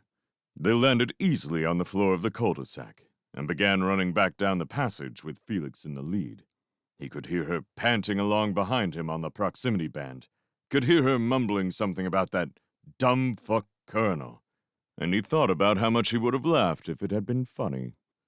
They crossed the killing area with only 4 powered strides apiece, and over the barricade and the warriors behind it. As they leaped over the rows of helmets, Felix heard a warrior's deep bass voice muttering, "Sure as hell found us fast. What's their blinking hurry?" And then he was past and down. He turned and faced the barricade, gripped the muzzle of the blazer, and took several deep breaths. Forrest was busy talking to the group leader and gesturing with her armored arms. The two seemed to reach an agreement. She laid a gloved hand on his shoulder and turned away toward Felix. We'll get the starfish first. They aren't really much. It would take 2 or 3 to match a blaze bomb. But duck anyway. If one was to actually hit you as it detonated, it would split the plasteel. Felix nodded, took more deep breaths. We've got a bigger area than most to back up because we're scouts and can move so quickly. I'll take the left for now, I guess. You all right? He looked at her, said nothing. Right, she said, and moved into position. Don't forget the starfish. Felix was still wondering what starfish were when he saw them. The air was suddenly filled with a cloud of what looked like 6-spoke, rimless wheels that arced gracefully against the sky from somewhere in the maze. Most landed short in the killing area. There they had a harmless effect.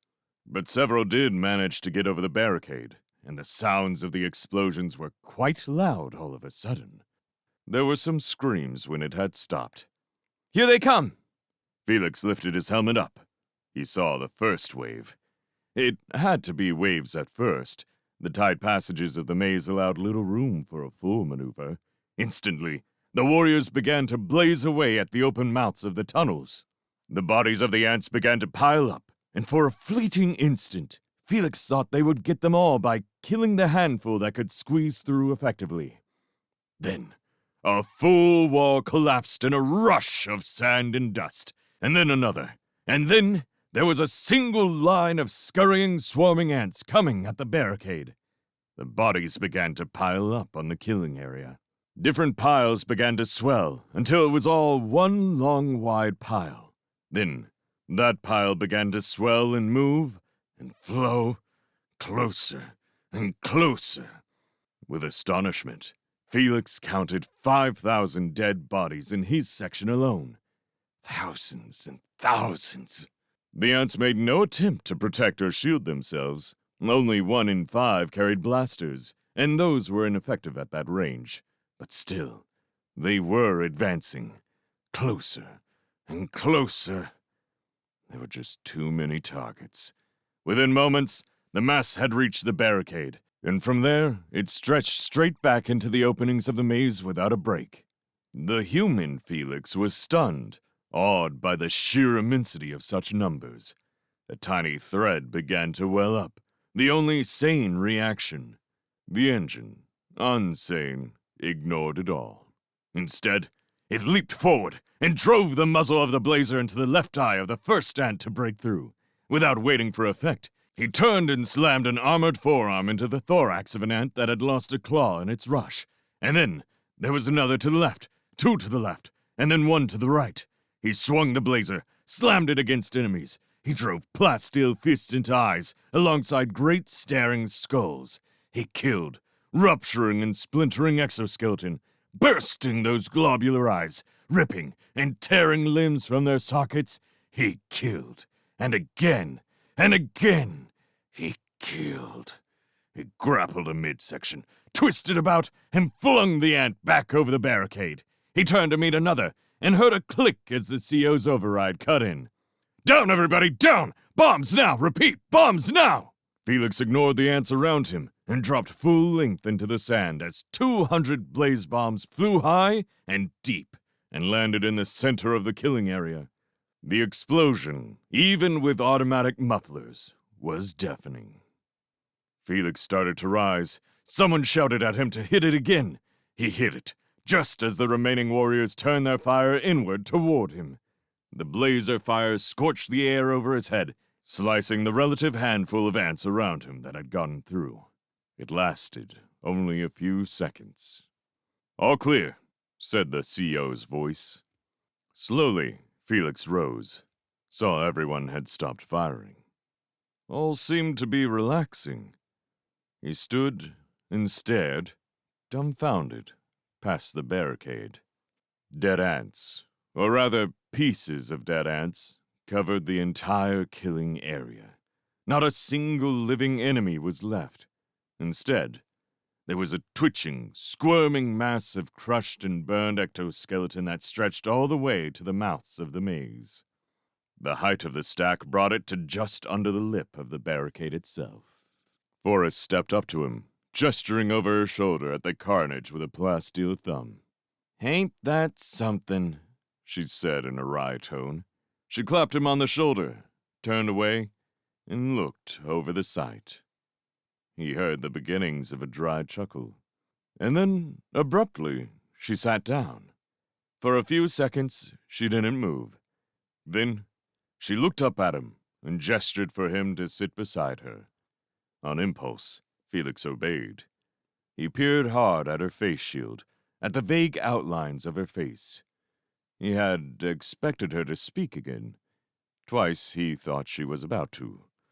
At last, he started to break the silence when he heard the sobbing. She cried, and her great armored shoulders shook with the wretched agony of it. She cried, and then cried some more. Then she simply lay down on the sand and shuddered. Felix sat watching her framed against the broken alien bodies. He saw that her head was resting against the skull of an ant. He started to move it, then saw that he, too, was resting on the body of another. He looked around. The area was covered with the crushed parts of enemies, the sand drenched with their black spouting something. He shivered, stood up. I can't lie on that, he thought. Damn it, I can't even lie down. It was some time before he noticed the tears in his eyes, because it was all going to happen again. It's a death trap, said the colonel bitterly. It's all we have, replied Forrest in a patient tone. There's no way down once we're up there. There's just that one set of steps and only one place to defend. What if they decide to dig straight up through? That will take a while, even for ants. Either way, we buy some time. I don't like it. Felix snorted disgustedly, a harsh blast of white sound into Felix's earphones. Damn it, I don't like it either, she retorted. But there simply isn't any other place to go but the Mesa. We ought to get started moving the casualties as soon as the able bodies have made connection. I don't like it. I don't like not having any avenue of retreat. The colonel looked up at her then, startled. For perhaps 5 seconds the two stood there, commander and scout, and traded glances. At last, the colonel looked away. He sighed. It's a death trap, he said again. It's Banshee, said Forrest simply. Felix turned away and walked down the rows of casualties towards the cannon. He was down to 37% power. He found a long line of warriors lounging about on the sand. He asked the first, found out that this was indeed the line to make connection. He sat and waited. He wondered why Forrest bothered to argue with the colonel. Why waste your breath, he thought. There really isn't any choice. The colonel had to see that. It's Banshee, Forrest had said, as though that explained everything. Felix smiled slightly, bitterly, to himself. As far as he was concerned, it did explain it all. They had moved 3 more times. Each time, after a short delay, the ants had found them and attacked. Each time, the attacks were the same. Walls of ants choking against the barricades, a seemingly endless supply. The lines would hold as long as they could. He and Forrest and the others would try to keep those that broke through from killing too many. Sometimes, not always, they did a good job. Certainly, Felix was getting better. He had found that he no longer needed to think before acting. He only reacted, killing often 2 ants at once. And if he had gotten quite good, Forrest had become amazing. Never in all his life had Felix seen anything remotely resembling her reflexes. Many times she had managed to cover not only her own area, but his as well. She was absolutely phenomenal. A real-life killing machine. He sighed. Not that it had been enough. Not that anything could have been enough. For despite all their combined talents and all their combined resources, the ants were slaughtering them. Each attack was merely a holding action, saved at the last minute by a hail of blaze bombs which would temporarily demolish every ant in sight. But they were running out of blaze bombs. Soon, very soon, there would be nothing to throw at the boiling mass, and they would all be engulfed. They must get everyone atop the Mesa. Felix and Forrest had stumbled across it. It was a squat, ovular plateau of sand rising some 20 meters above the desert floor. It had walls that were almost perfectly sheer on all sides. Only a slanting drainage path, carved from erosion, provided a route to the top. If they could get everyone up there, the ants would be forced to bunch together to attack them. No more than 2 abreast could scale that little path at a time. We could make it damned expensive for them, he thought. But of course, They can afford it. They have the bodies to spare no matter where we are. But did they have the time? That was the question. Surely there was someone up there doing something about getting them off the planet. Surely there was a rescue operation being implemented. If they could stay alive just a little while longer. Or maybe not. Maybe there was nothing. No rescue. No reinforcements. No fleet. Maybe they were all destroyed in space. Or maybe they all got smart and ran like hell. Felix took a sip of water from a tube, spit it out into another tube. No. There had to be something. There had to be someone. Now that they had found the Mesa, and some kind of chance, and not when they had gotten the break with the eclipse. He looked up into the dark gray sky.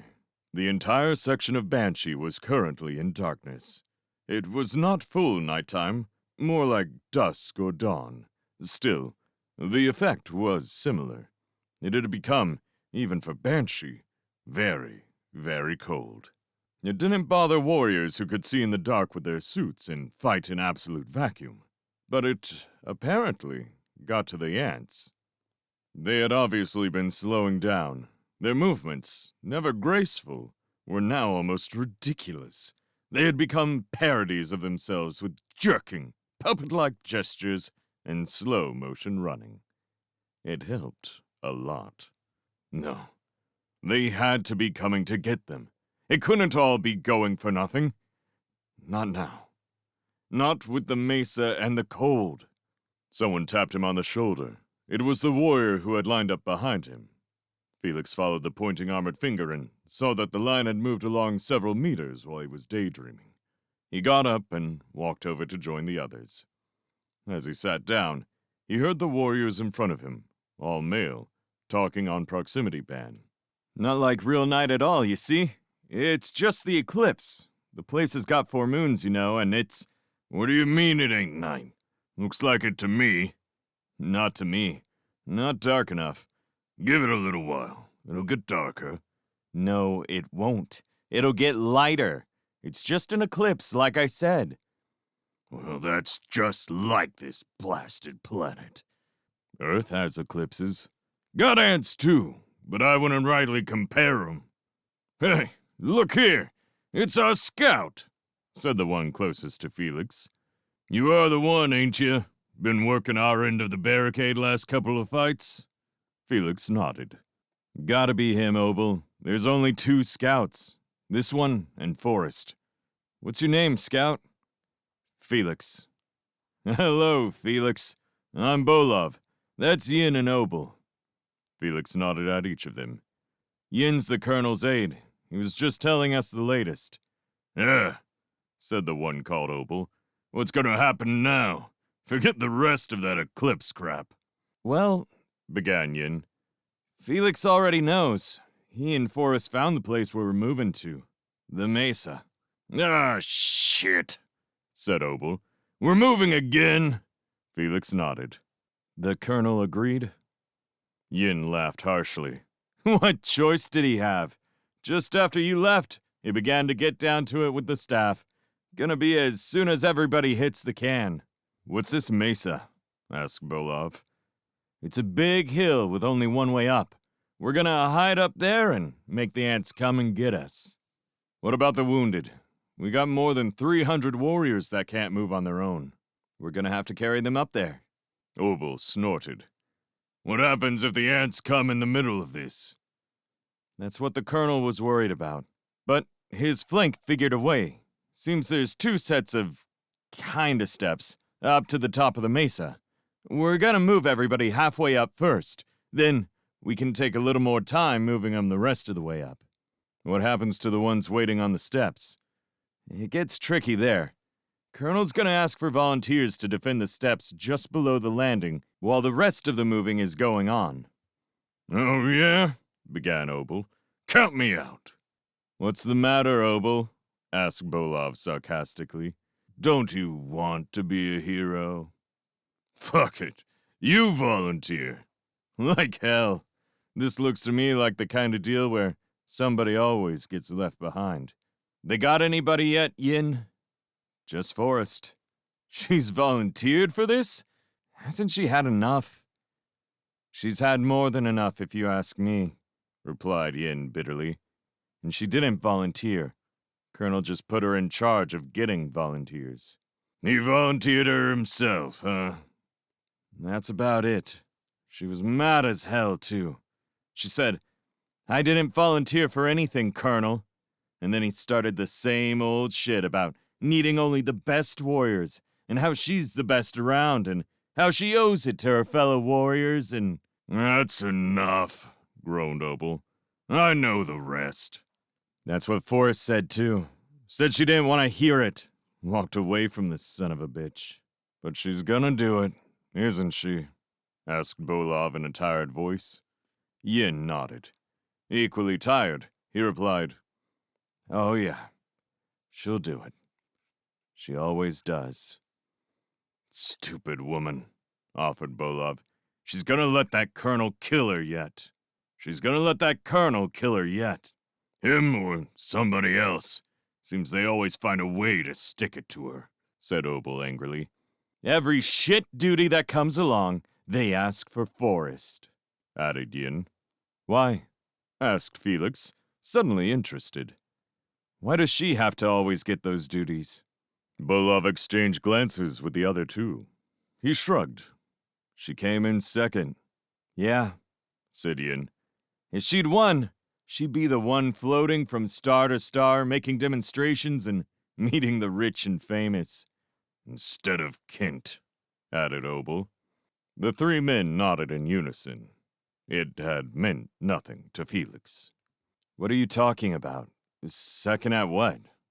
You kidding? The Armored Olympics, on Militar? She met Kent himself in the finals. Hell, she's famous. Or she should be. At least she's famous to all the COs in the fleet. Fat lot of good it does her, said Bolov. Second is just good enough that the COs call on her in a pinch, but not good enough that anybody else cares. Felix, I bet you never knew that she was the same Forrest who met Kent in the finals, did you? No, began Felix. In fact, I've never even... See what I mean? Interrupted Yin. Only the COs keep track of that sort of thing. Especially our CO, said Opal. Can you really blame him? Suggested Bolov. She's the best around. She's the best there is, Yin said firmly. Well, Kent's the best there is, Yin, said Opal. Shit, said Yin with sudden anger. Friend of mine was there for the whole thing. He told me all about it. She was robbed. She should have won, but the brass wanted a 3-time winner. I don't believe that, said Bolov. Me either, said Opal. You can't beat Kent. My friend was there, I'm telling you. Oh yeah? said Bolov. Who is it? What's his name? Yin managed to look stubborn even through his face screen. She was robbed, he insisted. Well, said Bolov with a trace of bitterness, that is the way her luck usually goes. Yeah, can you imagine that? Said Opal, musing. That she's stuck here getting the worst of the shit because of some cheat, while Kent spends his time showing off. That would be interesting, admitted Bolov, if it were true. It is true, insisted Yin again. I don't know, Yin, replied Bolov. She's awfully good. She's the best I've ever fought with, true. But to beat Kent... Hell yes! She's better than Kent ever was. Nobody's better than Kent, said Opal firmly. Forrest is, retorted Yin. Ah, Yin. You only say that because you know her, said Opal. Fuck that!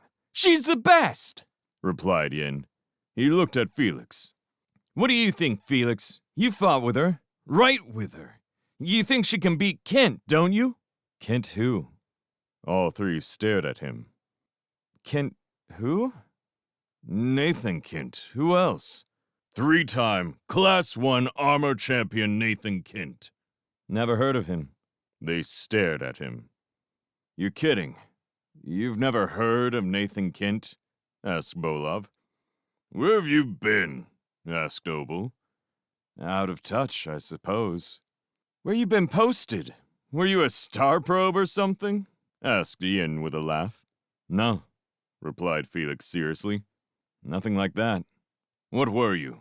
Asked Bolov, equally serious. A civilian. There was a long silence while they stared again. In a hushed voice, Bolov finally broke the silence.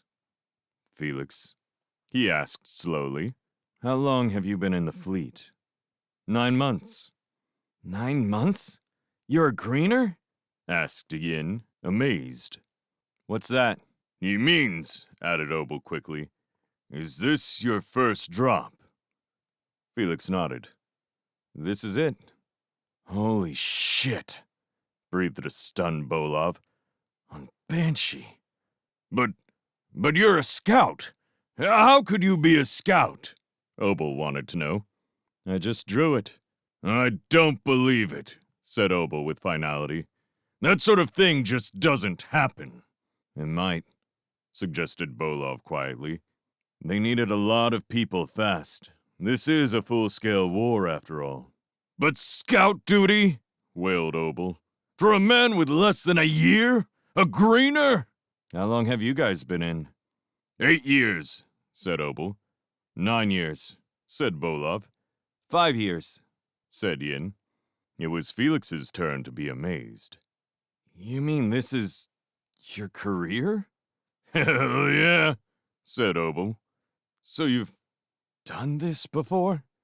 Fought before? Asked Yin. Sure we have. Fought the Barm on Silo. And the Z's, don't forget them, added Bolov. How could I? Replied Yin dryly. Hell, blurted Obel importantly. My very first drop was Irvis 3. But you were backup then. Yeah, drawled Yin. We know you've been around. We've all been around. Had to have. That's why we're alive and talking about it, said Obel. You can't match experience. Felix has, replied Yin with a short laugh. So far, admitted Bolov. It's incredible. Why is that? Asked Felix. Felix, you ask around. I bet you a month's credits that you're the only greener still alive. I'd bet more than that, muttered Obel. And as a lousy scout, too. I still don't see how you got stuck with that. Maybe he volunteered, offered Yin. He's not that stupid, replied Obel. Maybe he wants to be a hero, returned Yin. Some do. I bet he did volunteer. Bet he didn't, replied Obel. Which is it, Felix? Asked Bolov. Are you stupid or just unlucky? Felix smiled slightly to himself. I didn't volunteer for anything.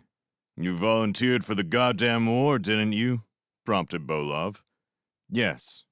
That was your first mistake, said Bolov. Maybe your last, added Obel. Why'd you do it? You from Earth, huh? Yeah, added Yin. Your family in South America? You here to get revenge? Felix stared, taken aback. No, he said at last. I'm not from Earth. Yeah? Asked Obel. Then why did you sign up? Felix stared at him, hesitant. Bolov saved him. It doesn't matter now, he said. He's here now. He's on Banshee, a scout and fighting. Fighting damn good, too. A lousy scout, mused Obel. A greener scout. Do you know where that puts you on the stat? At the very... Cut that out, Obel, growled Bolov. That won't help anything. I figure he's got a right to know. Oh, is that what you figure? Shut up! No, said Felix, resigned to it all. May as well give it to me. It's the survival table, Felix, said Yin in a quiet voice. And... Bolov was hesitant. Look, Felix, it's like this. They have this scale that gives the odds for survival for any given warrior on any particular drop. They change for each drop. Like, For a greener warrior, it's a 4. 4 what? 4 for 10, offered Obel. Bolov sighed. It means that there are 4 chances out of 10 that he'll make it back. A statistical survival rate of 40%. Felix couldn't believe his ears. You mean to say that only 40% survive their first drop? If it's a major drop, added Obel quickly. You know, an assault drop. Look, Felix, explained Bolov, there are 2 kinds of drops. Major, an assault drop. That means you're one of the first to hit. Then there's the minor, or backup. The scale I'm talking about depends on it being a major with a casualty rate of at least 10%. And with all that being so, a greener warrior would be 4 on the scale if it was his first. Of course, it changes with each drop, offered Yin. Yeah, agreed Bolov. It gets better. Second drop rate's a 6, 60% chance. Third is 7. Fourth is as bad as the first, though. It's 4 too. Overconfidence sets in, added Obel. Know-it-alls that figure it can't happen to them just because it hasn't yet. Forget to duck. Yeah, said Bolov, continuing. Anyway, it's, 4 for the first, 6 for the second, 7 for the third, back to 4 for the fourth, back to 7 for fifth. 6th, 7th, and 8th are the best. They're all 8. Then it starts down again. 9th is 7. 10th is only 5. You get tired, you know. Anyway, it stops at 10. Nobody's ever made more than 10 major drops. And most drops aren't major, Yin reminded him. Most are just backup. Only 1 out of 7 are majors because they rotate you that way. The odds are a lot better on backups. 9 for vets, even greeners get 8. That's why greeners should always drop backups first, offered Bolov. You get experience that way, which helps you later on. It works out better somehow. I don't really understand it all. But say you're like us and you do 7 backups before your first major. The stat says you then get the same rating as if it was really your 3rd major. You get a 7, see? Vaguely, replied Felix, understanding a little. How many drops have you made, Bolov? Me? 18. But only 3 were rated as major, and really, only 2 of them were really bad. For the other 15, I was rotated to the rear where it's a hell of a lot safer. And there's a lot more warriors around you most times. Of course, none of them were this Banshee shit. So, your odds would be... I'm at 8 now. We all are. We've got experience, the know-how, plus we get lots of rest. The more rest you get, the less chance of battle fatigue, added Obel. Said Felix, thinking aloud. Then I'm at a 4. No, replied Bolov, a trifle embarrassed. You dropped a scout. That's different. That's worse, said Obel. A lot worse, added Yin. Scouts never get better than 6, no matter what. And since you're also a greener. So I'm a what? You're a 1. What? 1, Felix, Bolov said tiredly, sadly, as if pronouncing sentence. That's 1 out of 10. A 10% chance. Felix stared at him, not speaking. You should never have been dropped as a scout your first time, added Bolov hurriedly, consolingly. Not as a greener, agreed Obel. You were robbed, insisted Yin. Nobody said anything for a while after that. Occasionally, the other 3 would stare at Felix, awaiting some reaction. But Felix was long past reacting to any of it. Long past lots of things, he thought. And then the line had brought them to the can. There were only 3 spaces. Felix waited while the other 3 made connection. And, just as he was about to step up, Forrest appeared beside him. You're just now making connection? She asked, surprised. It was a long line. You don't have to wait in line. You're a scout. You get priority. She stepped in front of the warrior behind Felix and made connection. Being a scout is a lot different from being a warrior, my friend. Felix sighed, made connection beside her. I've heard that, he said in a tired voice, and watched his dials rise with the surge of power. He found that he could no longer finish the stick of nutrite he had started chewing. He spit it into the tube. He rinsed his mouth out with water and spit that out too. Beside him, Forrest was making noisy chewing sounds. I see you met our little trio, she said after a particularly loud swallow. Who? Bolov, Yin, and Obel, she said with a slight belch. What did they tell you? Odds. Shit, she muttered. What did they say? They said I was a 1 for 10. Were they right? Well, yeah, she replied reluctantly. Did that get to you? Probably. Well, I can see how it could. But Felix, that's just a probability scale, you know? Not a death sentence. It doesn't have your name on it. For one thing, it assumes average ability, average reflexes. And you're a lot quicker than that. Besides, you've already beat worse odds than that just by being here. You think so? I know so. So do you. Remember A-Team? 204 dropped. Only you survived. As a scout yet. Far as I know, that's a first. You're some kind of record. Some kind, he said distantly. Never mind that stuff. What else did they have to talk about? He turned and looked at her. They talked about you, as a matter of fact. About your athletic career. The armored Olympics, she prompted. The Armored Olympics trials. Yes, they seem to think you're pretty good. I am. Damn good. One of the best. They think you're the best they've ever seen. I probably am at that. They seem to think that you should have won that thing. One of them thought you'd been cheated. Were you cheated? I was beaten. Badly. Cheated, huh? She laughed softly, a pleasant sound. What a lovely thought.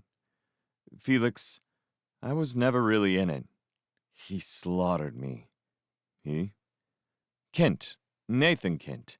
You've probably heard of him. No, I haven't. Really? I'm surprised. He's quite famous. Not just on Earth, either. He's recognized on sight on about a dozen planets, and his name is well known on about 24 more. People care about him that aren't even sports fans. Everybody's hero, he's called. Everybody's hero? A warrior with corporal markings appeared beside them. What's all this about a hero? Asked a feminine voice. Who's a hero? Forrest laughed. What for, Loman? You volunteering? Not a chance, replied Loman. She sat down on the sand in front of them. Loman, meet Felix. Howdy, Felix. How do you do? So, who's the hero? We were talking about Kent, said Forrest. Oh, yeah, responded Loman dryly. He's a hero, all right. Everybody's hero. Felix found himself drifting, wanting to be alone. But he was determined to stay and try. I suppose every war needs heroes, he offered. Especially this one, said Forrest and Loman in unison. Then they looked at each other and laughed. Felix managed a small grin. Well, we better take care of him. Can't lose him now, he said. Loman laughed again at this, but her laughter had an edge of bitterness in it. Lose him? How? He'll never even see an ant. Felix looked at her. I beg your pardon? He asked. Can't lose him, said Loman sarcastically. Not the darling of good old Earth.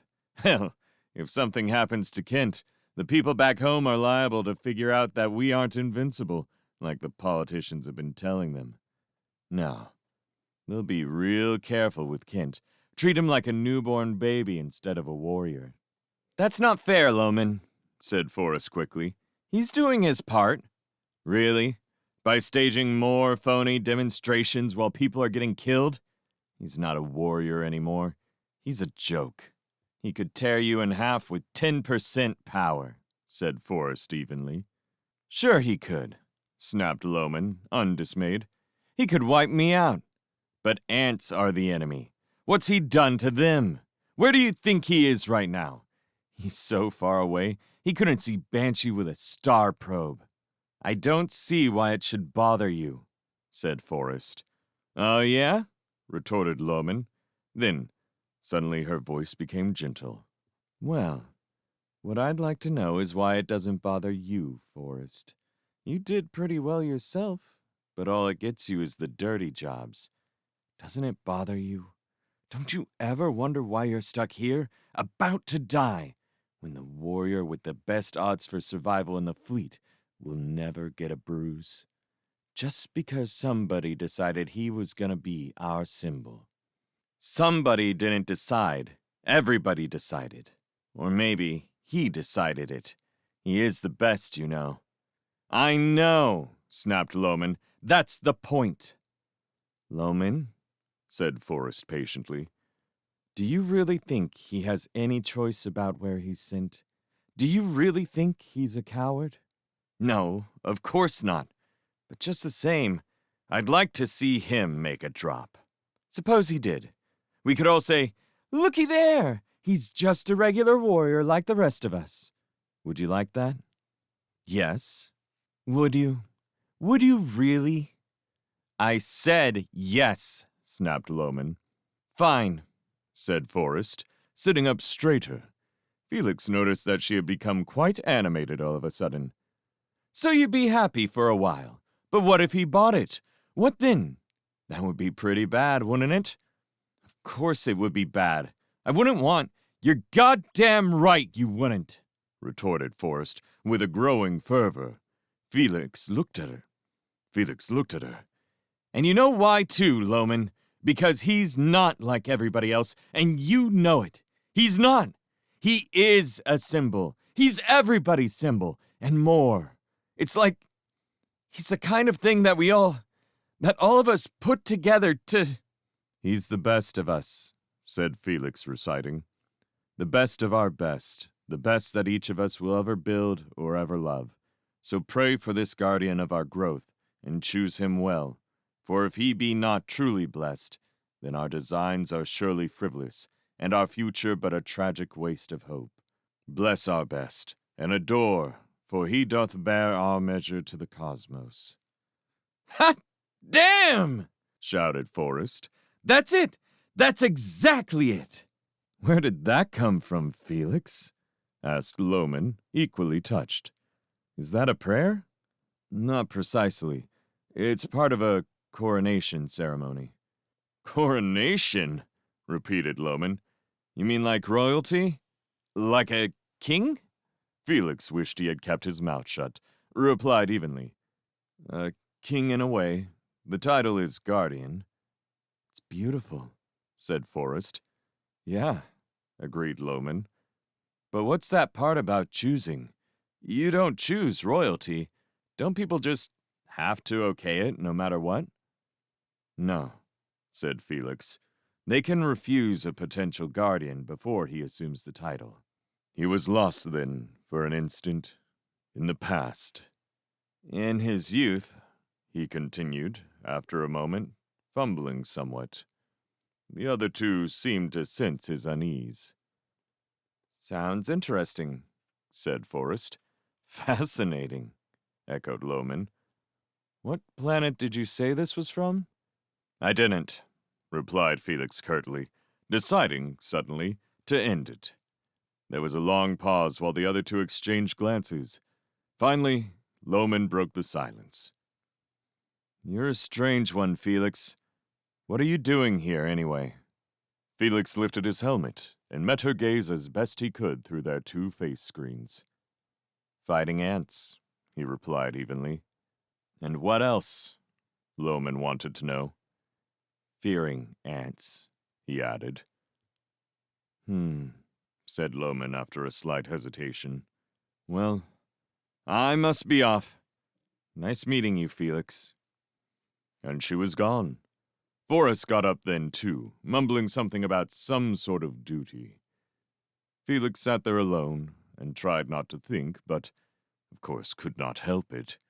He thought, and he wondered, and realized that he couldn't really conceive of what Forrest had meant when she had spoken of Kent. He was totally unable to effectively associate what he was doing with symbols or inspirations or love. For it was a form of love that he had seen in her voice. Perhaps, he thought, it's because I didn't start this with any of those things in mind. Or more likely, it's because none of those things have anything to do with me now. Maybe they never did. He lay back prone on the sand and gazed up into the artificial twilight caused by the eclipse. In his mind, he saw the names of Forrest and Kent and Felix, and tried to feel some sort of connection between the three of them, some common something. A little while later, he gave it up, and a little while after that, he decided that it didn't matter at all. I'm sorry, Felix, said Forrest. Felix said nothing. Instead, he watched the retreating form of the colonel, ambling through the gorge past the jostling line of warriors, passing casualties head over head to the top. It was an awkward exercise. Battle armor was bulky and difficult to get a good grip on, even for similarly suited warriors. Those wounded who were awake helped as best they could, which was little enough. For some positions, though more convenient for the carriers, were quite painful for the cargo. The unconscious were worse, since suits were programmed to spread eagle when a warrior lost consciousness in order to keep the spine erect and avoid complicating possible fractures. This posture, with arms and legs outstretched wide, made for a cumbersome package. Passing these people along, already a tricky piece of work, was further complicated by their potential delicacy. Like dolls, thought Felix, as he watched the hurried loading. Mannequins or cookies. That was it. Cookies. Giant gingerbread men. The colonel, he noticed, had stopped on the lower section of the landing. He was busily directing the loading, or attempting to. His blue and white striped arms, symbols of his rank, made exaggerated gestures to punctuate his instructions. No one seemed to be paying any attention to his orders, or even acknowledging his presence. Felix turned away, wearied by the sight. I'm sorry, Felix, repeated Forrest. He shouldn't have ordered you. He should have waited for you to volunteer. He looked at her, looked away, said nothing still. Forrest persisted. It's not that he's got anything against you personally, Felix. He said that, Felix answered at last. It's just that you're a scout, with a scout's ability to maneuver. He said that, Felix replied. Felix, said Forrest with some emotion, try to look at it from his point of view. We've got all these casualties to worry about, and you're damn good at this. You've got to admit it, and... He said that, too. He said it all. Oh, replied Forrest hesitantly. Well, I can see how you must feel about it. He was wrong. Should have waited for you to step forward. He was wrong. No, said Felix in a tired voice. He was right. I wouldn't have volunteered. He turned then and faced her squarely, closely, so that their faces were dimly visible to one another.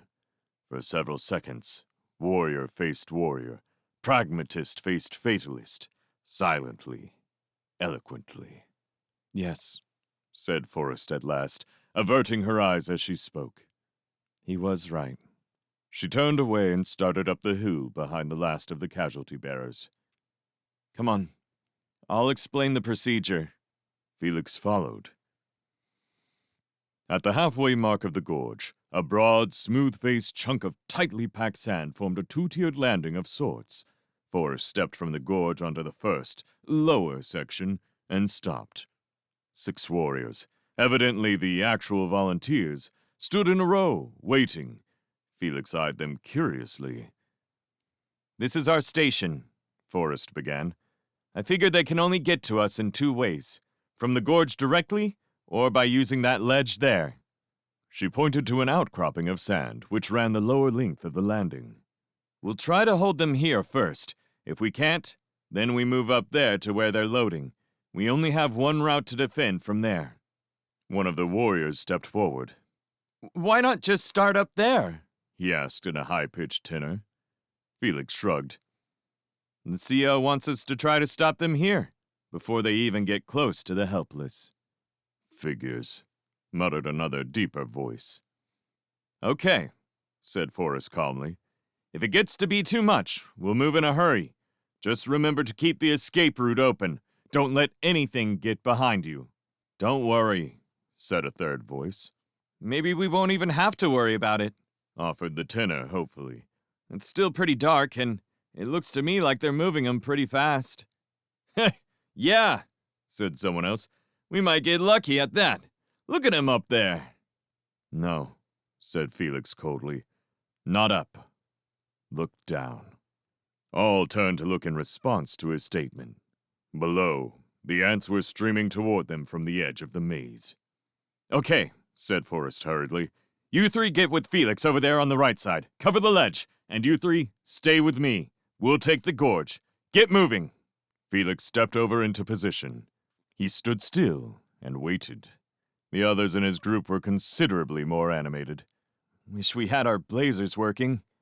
"Look, it's still dark. Look how slow they're moving." "Fast enough for me."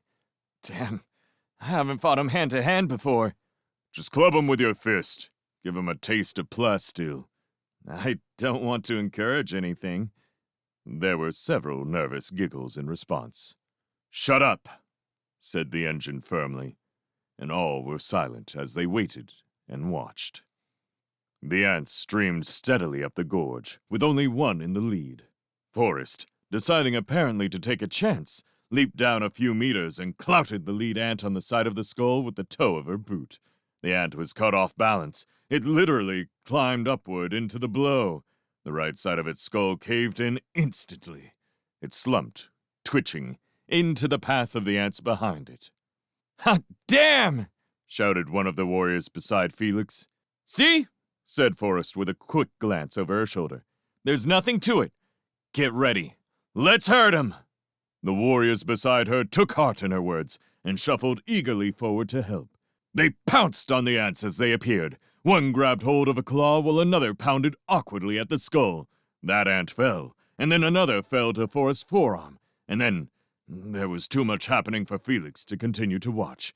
He met the first ant on the ledge with a wide swinging blow, with the open palm of his glove against the left eye. The eyeball burst, streaming. Felix finished it off by simply shoving the creature backward off the ledge with his foot. He grabbed an awkwardly groping claw from the second and dragged the creature forward into a thunderous forearm smash that shattered the thorax. Without waiting for the ant to fall, he turned to the next. Beside him, the other 3 plunged bravely forward. They slammed at the ants with their much more powerful warrior armor. They punched and kicked and gouged, missing often, sometimes way off balance. But in that limited area, the ants couldn't reach them en masse, and their crude efforts were effective. Noting this, Felix elected to let the heavier, bulkier warriors match the initial brunt of the attack. He skipped back and forth between the 3, lending a well-timed blow to each individual struggle. The warriors had a tendency to become entangled with the grasping claws and pincers, but before the embrace could become lethal, Felix was able to step in and make the kill. At first, the warriors would verbally acknowledge his aid, but as the height of the battle slowly grew, the acknowledgments were limited to grunts, and then finally, silence. The battle continued in this manner for several moments. Despite the lack of skill of the other 3, Felix found that they were managing to hold their own. The ant bodies were stacking up onto the ledge, making further attacks more difficult. And when the bodies were used as stepping stones to reach them, Felix stepped down onto the ledge itself and heaved a large, twittering stack over the side. That effort brought a rousing cheer from all 3 of his fellows, a sound that the engine was no more aware of than it had been of the earlier sounds of gratitude. It got tougher after that. The ants became more numerous, more insistent in their rush. The time to retreat would obviously have to come soon. Still, it would be a while, and that time was what counted. All seemed to be going well, and then the hammer fell again. Felix had managed to notice the transit beacon's flickering light a second before the concussion. He had thrown himself and one warrior to the ground and shouted for the others to do the same. But in the excitement of the struggle, the other two had merely looked in his direction, not really thinking about what he had said until it was too late. The landing shook and rocked and skidded off to the side. A great cloud of sand splashed up the slope into the air around them. There were several horrible cries mixed in with the thunderous roar. Felix stood up as soon as the tier stopped shaking beneath them. Through the cloud of dust and sand, he saw that Forrest still had 2 warriors with her. He looked quickly around. His other 2 men were nowhere in sight. Back up to the others, shouted Forrest. Get up there! But where are the other 2? They were right here, blurted the one man left from Felix's group, the tenor. For answer, Felix hauled him to his feet and shoved him stumbling toward the upper section of the tier. At the steps, the tenor turned to protest. Felix ignored him, lifting him bodily onto the next step.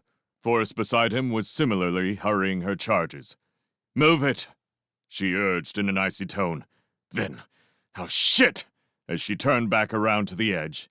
The ants, only momentarily stunned by the blast, were now shuffling 5 abreast toward them across a recent break in the tier. "Heads up, Felix," she said as she met the first ant. Felix slammed a boot through the first ant, effectively stepping right through its severed midsection and bashing the one beside it with a backhand blow to an eye. He spun around, freeing his foot, and jammed an armored elbow at a thorax. He took a step back, then leaned quickly forward and rammed his shoulder into another. He lifted the ant and flung it away from him into the paths of several others. He took another step back, then another. The hammer fell again. The tier rocked mightily. Ants and pieces of ants were catapulted through the air, some ramming him. He fell to the floor of the tier just as it broke loose from the face of the mesa itself. A crack appeared in its face. There was another quick jerk, the sound of more ripping sand, and Felix was flung into the crack. Felix struck the wall beside him, tumbled sideways by the tilting sand. A half a dozen ants followed. They grasped at him, scraping loudly against his face screen with their clattering pincers. He shoved at them, grabbed at exoskeleton and twisted, and heard the sound of it splintering. But there were so many, and so little room. And then he saw Forrest was holding on to an ant that had fallen across his face, and he took hold of it too, and they both pulled, and there was a snapping sound, and the ant came apart.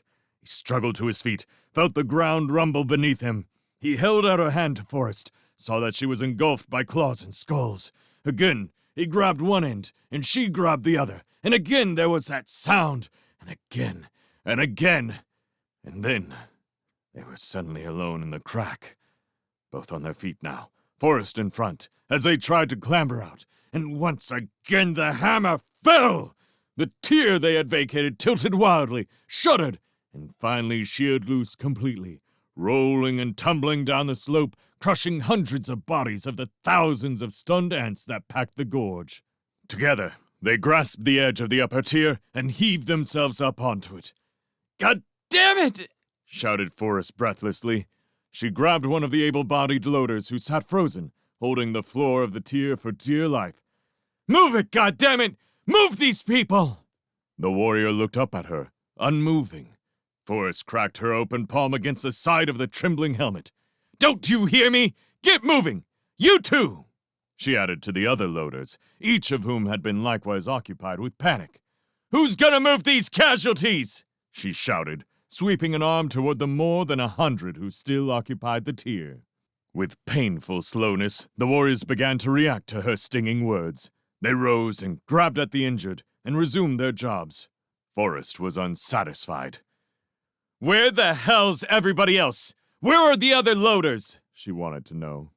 Felix looked around, noticed there was only a half-dozen warriors still remaining at the job. He didn't have to ask where they had gone. He knew. They had run away. Emotionless, he picked up the crumpled form of a warrior and, despite her loud and painful protest, heaved her up onto the Mesa itself. He grabbed another, this one unconscious, and cartwheeled its frozen form behind the first. "Felix, forget that shit! Come here!" shouted Forrest. "Ants!" He turned just in time to see her deliver a hammer of her own, a crushing fist through the eye of the first of a half-dozen ants that had appeared in the gorge beneath them. Felix lived because he was shielded by the line of warriors between him and the edge. He wasn't blinded because he happened to be looking away at the time. Still, he saw the flash as if he had nothing at all to obscure his view, and still he felt it, the worst pain he had ever experienced, as he was tossed far into the air, a helpless puppet. He flew perhaps 20 meters before touching the ground, where he rolled and skidded and slid, and when he finally came to rest, he saw his power dials drop almost to zero. He had time to lift an arm across his face, to cover it from God's angry boiling gaze. And then, all was darkness. The can was only a few meters in front of him, but the body was in the way. He knew he would never make it. Still, he tried. He focused all his concentration on the muscles of his right thigh and, with incredible effort, managed to draw it forward underneath him. He was afraid to pull it too far, afraid he would overbalance and fall on his elbows. It had seemed to take hours to get them propped up beneath him. If he should fall now, he would never be able to get back up again. He rested then, as much as he could with the weight of 500 kilograms relentlessly trying to drive his body into the sand. The helmet was the worst part, he thought. 50 kilos alone right there. I'd better not fall. If I do, the helmet will break my neck. He took several deep breaths, then held the last one. He strained and heaved and tried to move his right elbow forward. The pain from his shoulders erupted again instantly, as he had known it would. But somehow, he had forgotten how bad it was. He screamed as bolts of agony lanced through his shoulders and down his back. For a moment, his vision unfocused, his head swam wildly. "Oh God, don't fall," he thought desperately, before he fainted. Later, when he had awakened again, he decided that he was insane, and that it was good. I have to be mad. I must be to get this far, to make connection. I will have to be madder still. He shut off his mind then. He didn't want to carry these thoughts, or any others further. I will stop thinking right here, at this spot, where I have reached resolve. And so, not thinking of the pain he must certainly feel, not thinking of the damage he was doing to himself, not thinking of the mere 12% power remaining, not thinking of the ants who would surely return. Not thinking, he tried once more. This time, the scream was shorter. He hadn't enough strength to do it properly. When he awoke the next time and tried again, his body refused. Amazed, he tried again, but his body would not respond. This is absurd. I have strength still. I'm thinking. I must have some energy left. But he could make nothing move. No limb, no muscle. He became angry. He strained and groaned. Sweat screamed from his brow, mingling with tears and fogging the screen. And at last, something gave. But he was not truly moving, only shuddering with uncontrollable spasms. This made him even more angry. He threw himself against the inside of the armor. He rocked back and forth against it. He yelled at the top of his lungs. He fell. He should have died. The fall should have crushed the life from him. But, in this at least, he and his body were united. Together, they refused to die. And then, still together, they slept. Forrest wanted to know where all the real medics were. "Dead," said the man, monitoring Felix's phys chart. "Vaporized, like most everyone else." He tapped Felix's helmet. "You'll live. For a while. But I'd hate to have your shoulders. What made you try to crawl in a day suit? Most of the skin around your joints is scraped off. Are you crazy?" Felix considered this. "Yes," he replied, and stood up. The pain doubled him over. "Whoa, watch it there. Give the painters a chance. Go sit down somewhere for a few minutes. Better, lie down for as long as you can." "I'll watch him," offered Forrest as she stepped up to his side. "You're in worse shape than he is. You'd best watch each other." The suits made it impossible to lean on one another, but the feeling of mutual support was strong between them as they shuffled slowly past the row of warriors collapsed around the medical area. Felix crossed toward a likely spot, but Forrest said, "No, a little farther. I want to show you something." So they continued on past those that were wounded, and past those that were dead, and farther yet, past those who could no longer be distinguished as warriors. Like a slag heap, thought Felix, glancing briefly at the fused husks of plasteel strewn about the sand. They reached the edge of the mesa, where the sand was glazed slick and black by an ugly film.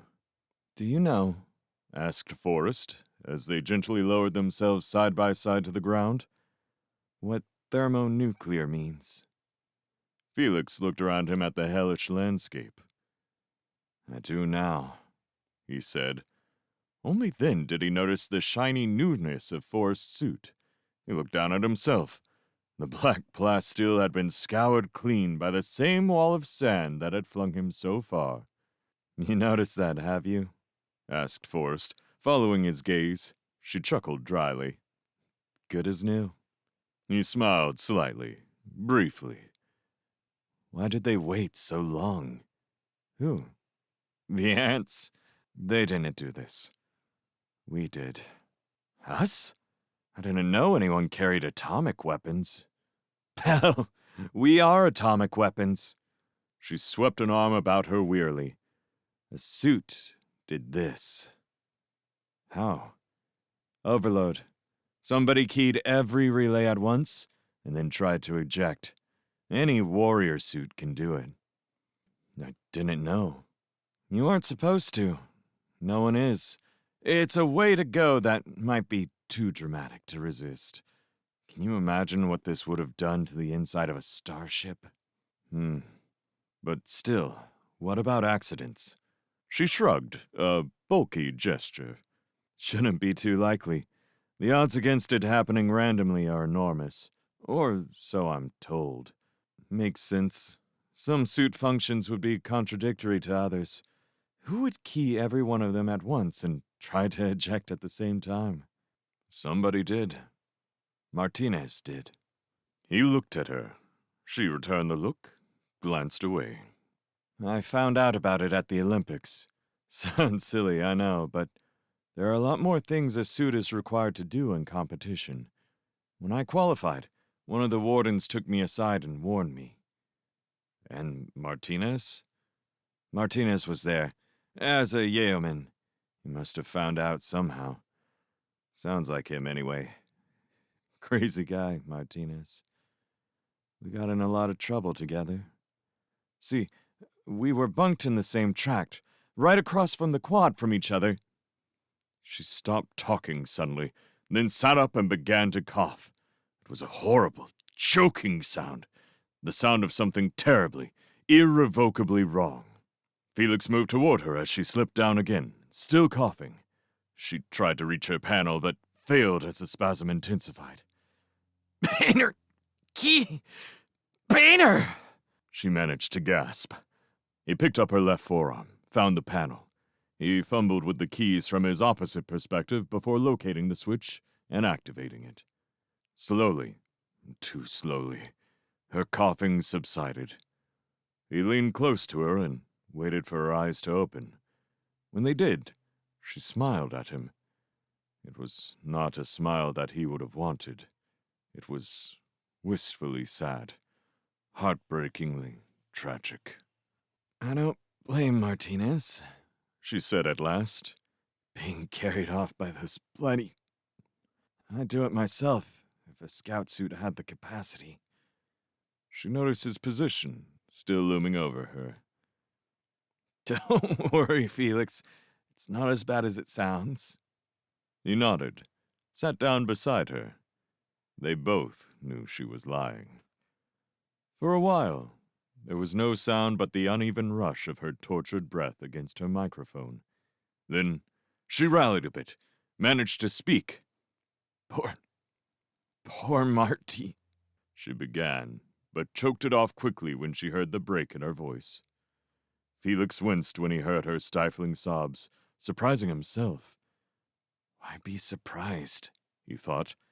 What's not to understand? No matter how brash she was before, this would have to terrify her now. Who wants to die? From somewhere, deep within him, a tiny voice answered. You did. He ignored it. Her sobbing, now beyond control, turned to weeping. He looked away from her, gazing at the distant spire of the knuckle. It was getting light again, he noticed. Soon the ants would be back at full strength, and... He noticed the slope, suddenly, for the first time actually seeing it, and realizing what it meant. This entire end of the mesa had been collapsed by the explosion. Instead of a single narrow route to the top, the ants now had a smooth black ramp that rose at an easy, convenient angle. My God, they would come up that 1,000 abreast. And, of course, they will. What a silly choice for a symbol, blurted Forrest abruptly. Who? Kent. Nathan Kent, everybody's hero. She laughed softly, gently. Her voice had a dreamlike languor to its rhythm. I remember the first night away from the compound. He had to buy a meal for all the final qualifiers. People recognized him and rushed away from their food to surround him. They cheered and applauded, and they all tried to touch him. And he looked at me in the middle of all this, and... You know what? What? He was so bewildered, completely lost.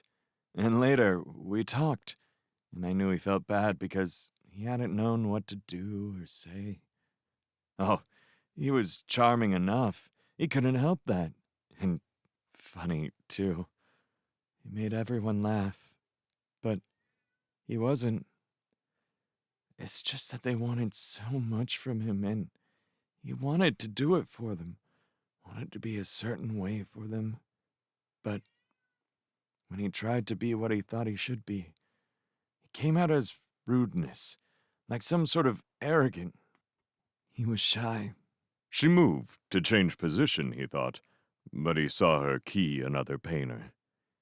He was shy. So shy. And it was so tragic because he wanted to be the leader. But he was shy instead, and loving, gentle, and he could be hurt so... She broke off. She sat up. She peered at him. I told the colonel to order you. I used you because I didn't want to be alone on that landing, and I knew you were too smart to volunteer. I lied. I blatantly used you to save my life. Yes, he replied with soft firmness. That seemed to exhaust her. She lay back down. She was having trouble breathing. I loved Kent, Felix. I loved him so. I thought I would die. Did I ever tell you that? Yes. I knew I must have. She said, and died. Felix couldn't believe his ears. That's ridiculous, he said. The major, who had replaced the now-dead colonel as CO, looked up suddenly. Is that what you think? Was his surprisingly calm reply.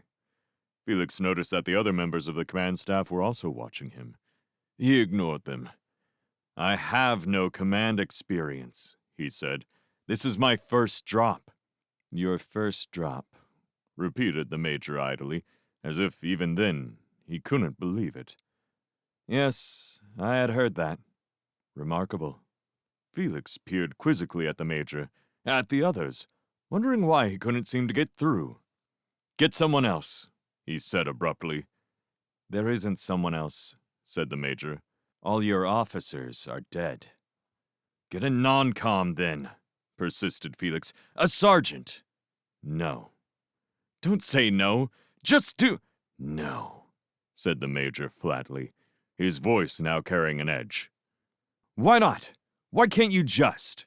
Because you're the one they want, blurted the Major suddenly. The anger in his voice now bristled.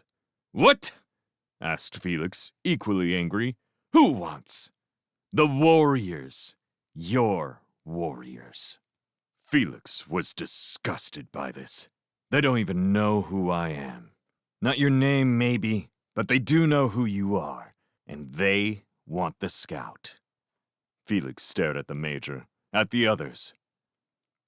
This is insane. Yes, replied the Major firmly. You're out of your mind. The Major, finally, had had enough. I'm out of officers, Felix. That's what I'm out of. Now you just stand there and shut up while I give a couple of facts of war. 1. Of the 642 survivors from the original assault force of 10,000, only 285 are combat ready. Got that? Now. 2. Of the 2,300 I dropped with, over 600 died the first minute because of those goddamn ant missiles homed in on one of the transit beacons, that so-called hammer of yours. Of the remaining 1,600 or so, more than 300 lost effective suit functions or were killed outright when that maniac blew his suit. 3. Of the people that leaves me, only 90% are combat warriors. The rest are medical, supply, and maintenance types, which leaves a grand total, if you can count, of less than 1,500 available combat personnel. 4. The Terra cannot pick us up for another 18 standard hours. 5. This damned Mesa can't be held with what we got for 1 hour, even at night. And last, but not least, 6. The sun is coming out now. Involuntarily, Felix followed his gaze toward the lightening sky. And so, Felix, who thinks that this is insane and is dead right about that anyway, what the hell are we gonna do? We're going to die, Felix thought, but he couldn't say that. Or maybe, he thought again, he should. Why shouldn't he? He looked again at the Major standing there aggressively a few meters away and thought about the man's tone, about his fear. He said nothing, finally. He simply met the Major's piercing gaze. After a few seconds of this, the Major broke the silence. Well, I'll tell you, Scout, what we're gonna do.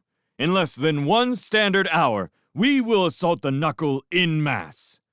Assault? Repeated Felix dully. Attack, Felix! In 1 hour, we attack! Lieutenant Fowler, second in command, introduced him to the volunteer. His name is Bailey, I believe, said Fowler, pointing. He's a veteran. 4 years. Felix only dimly heard her. He was looking at the mass of silicone plaster being hurriedly applied to Bailey's suit by 3 medics. He took a couple of steps toward the group and peered down into Bailey's screen. There was a lot of blood in there. Felix stepped back, choking with a sudden desire to gag. I know, said Fowler, but they said he should live just long enough to do the job. Does he... Felix began, then found he had lost his voice. Does he know, you mean? Asked Fowler. Felix nodded. Yeah, he knows. And he'll do it. I told you. He's a veteran. Felix looked at Fowler, looked away. "Is that what a veteran is?" he asked. "Partly," said Fowler.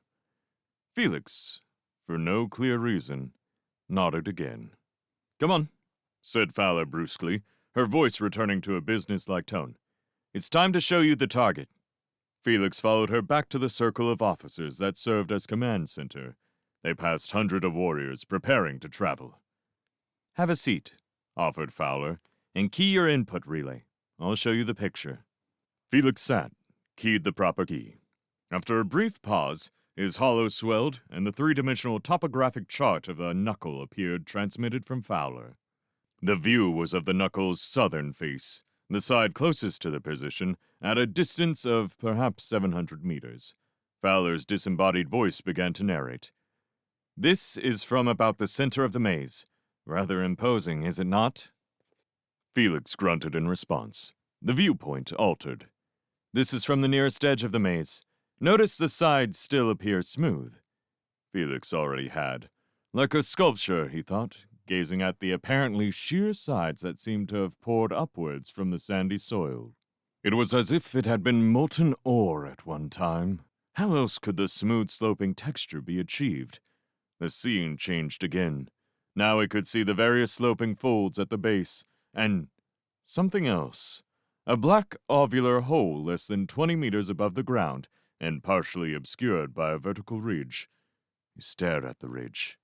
Its edge looked sharp as a knife. "That's your target, that black oval," offered Fowler. "There are others that you can't see from this angle, but the computer thinks that this one goes almost straight through to the core underneath." A thin dotted line appeared on the screen, running a twisting course from the sand to the hole. "That's your route," said Fowler. "Watch that ridge. It's as sharp as it looks." "How?" asked Felix. "I don't know," answered Fowler distantly. "But it doesn't matter. It will blow like everything else." The scene changed again. Felix seemed to be in the air directly above the spike-like summit of the knuckle itself. The terrain at the base was clearly visible, as well as the beginning of the maze. Several small arrows appeared at various maze entrances. "The cannon will be here," continued Fowler. "They won't actually damage the surface of the knuckle, but they should be able to clear a path for you people." Another arrow appeared. "This is your starting point. Key that." Felix touched a switch. The arrow became a permanent part of his map. He had done the same with the dotted line showing his route. "Well, that's about it," said Fowler as she stopped the broadcast. "Have you got it all?" Felix nodded, looked at her sitting on the ground beside him. "A lot of information. Why didn't the assault force have this?" "They did, but they never had the right opportunity. Or," her voice became slightly hushed, "the right weapon. But we do," replied Felix with bitterness. "Bailey." Fowler looked away. Her voice was a faint whisper. "Yes." Then she turned back toward him. "About your command. You're entitled to added rank. Would you like it to be a lieutenant?" "Why?" Fowler seemed to hesitate before speaking. "Then you don't care about that?"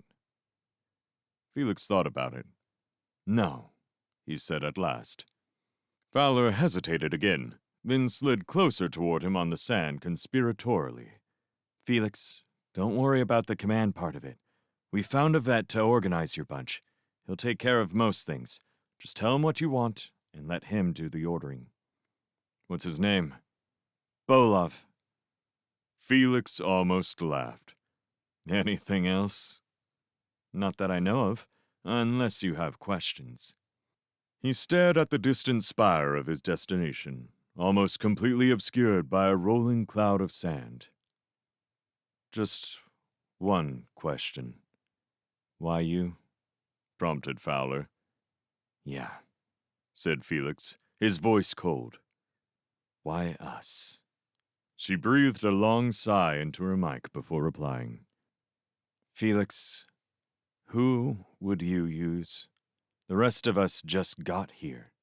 You've made other drops, but we've never touched an ant. None of us. And you and your people are the 3%. The only survivors from an assault of 10,000 warriors. Maybe it's luck. Random chance. Not likely. Not in this business. Business? What business? War. I don't believe that. Why? Is it too simple? Felix shook his head. Too sloppy. Several flashes lit the area. The light was joined by the hot razor scream of blazer cannon. Felix stood up, watching as the beams arced through the air toward the knuckle. But the beams landed short, in the maze itself. Right on time, said Fowler, standing beside him. We'd better get started. What's this for? Asked Felix. The maze. We haven't got time to negotiate it, so we're leveling it up to the leading edge of the knuckle. Felix nodded vaguely, watching giant shards of sand vaulting wildly into the air. Soon, the entire maze was obscured by an enormous dust cloud. Come on, said Fowler. The Major wants to see you before we go. How much time do we have? About... She broke off quickly, listening, Felix assumed, to some message he couldn't hear. None, she said at last. None at all. The ants are coming out. Together, they ran to the cannon. The Major was 200 meters east of the carnage, standing off from the rest of his people watching the battle. Lines of warriors met the onslaught of the ants without the help of the barricade, at the mouth of the channel, blown through the center of the maze. The ants, jammed together in the middle of the channel for some reason, were growing steadily toward them as rolling dead piles. Felix was impressed. They were really holding, for now. The Major had been standing with ponderous armored arms crossed over his chest. He loosened one and pointed past the battle to the foot of the knuckle just visible over the dust. That's the last spot we can see to cover you, Scout. See it? Looks like a saddle, or a bench. Yes. The Major looked at him. We'll use the last of the cannon fire to cover your approach down the side of the little highway we've made, but we won't be able to help you in there. That ridge blocks our line of fire. But the people you're taking should be able to hold them off long enough to plant the charge. Yes. Do it, Felix, said Fowler from beside them. Her voice held muffled urgency alongside cheerleading. Do it. We're all counting on you to... Felix regarded her blandly. To what? Fowler shrugged uneasily. To do the job. We're all counting on you. You mean you're all counting on me to throw Bailey down that hole, don't you? Yes, she whispered. Shut up, Felix, snapped the Major. That doesn't help, and we can't hold them much longer. Felix looked again at the line of blazing warriors. He saw them, then, as the desperate people they were. He felt the proximity of their panic. They're not heroes, he thought. They're stuck. And he knew that they would never hold his retreat. Once they reached the hive, they would be alone. His group was forming up beside them, a dozen warriors. Bolov. Fowler faced Bolov. All set? Yeah, said Bolov, nodding shortly. They all know what to do? She persisted. Yeah. What about Bailey? Felix asked. Bolov shrugged, looked at the sand between them. I think we'd better hurry. Felix nodded. Okay. Where is he? Bolov gestured toward the warriors. Tyr's got him. You do it. Bolov nodded. Okay. Felix sighed. Better get him. Bolov nodded again, turned to obey. Felix regarded the warriors shifting nervously, all eyes on the battle, or on him. He turned away. The lines were still holding, the rolling, twittering exoskeletons still coming on. He felt something he couldn't pin down. Not eagerness, of course, and not simple excitement. Anticipation? Bolov appeared carrying Bailey over her shoulder. You ready? Felix asked him. Bolov laughed shortly. Hell no. Felix smiled distantly. Yes, anticipation. One way or another, it was finally about to stop happening to them all. All right, let's get down to it. He nodded to Fowler. Give the word. Fowler nodded, said something only she and the cannon crews could hear. There was a brief pause, and then, with a searing scream, the remaining cannon fired. The main thrust of ants pouring through the channel died almost instantly as they were simultaneously broiled, sliced, soldered by the intersecting hourglass beams. Felix turned to the ones to follow him, met their joint gaze, turned away, and began the rush down across the blackened sand. He didn't look back to see if they followed, but loped firmly ahead at a pace a laden Bolov could match. The cannon ceased abruptly as he reached and passed the holding lines. He began to accelerate as the sand flattened out before him. Ant remains smoldered in his path, thinly scattered here to the side of the reeling main body. He glanced at the jumbled mass of enemy as he passed quickly alongside their length.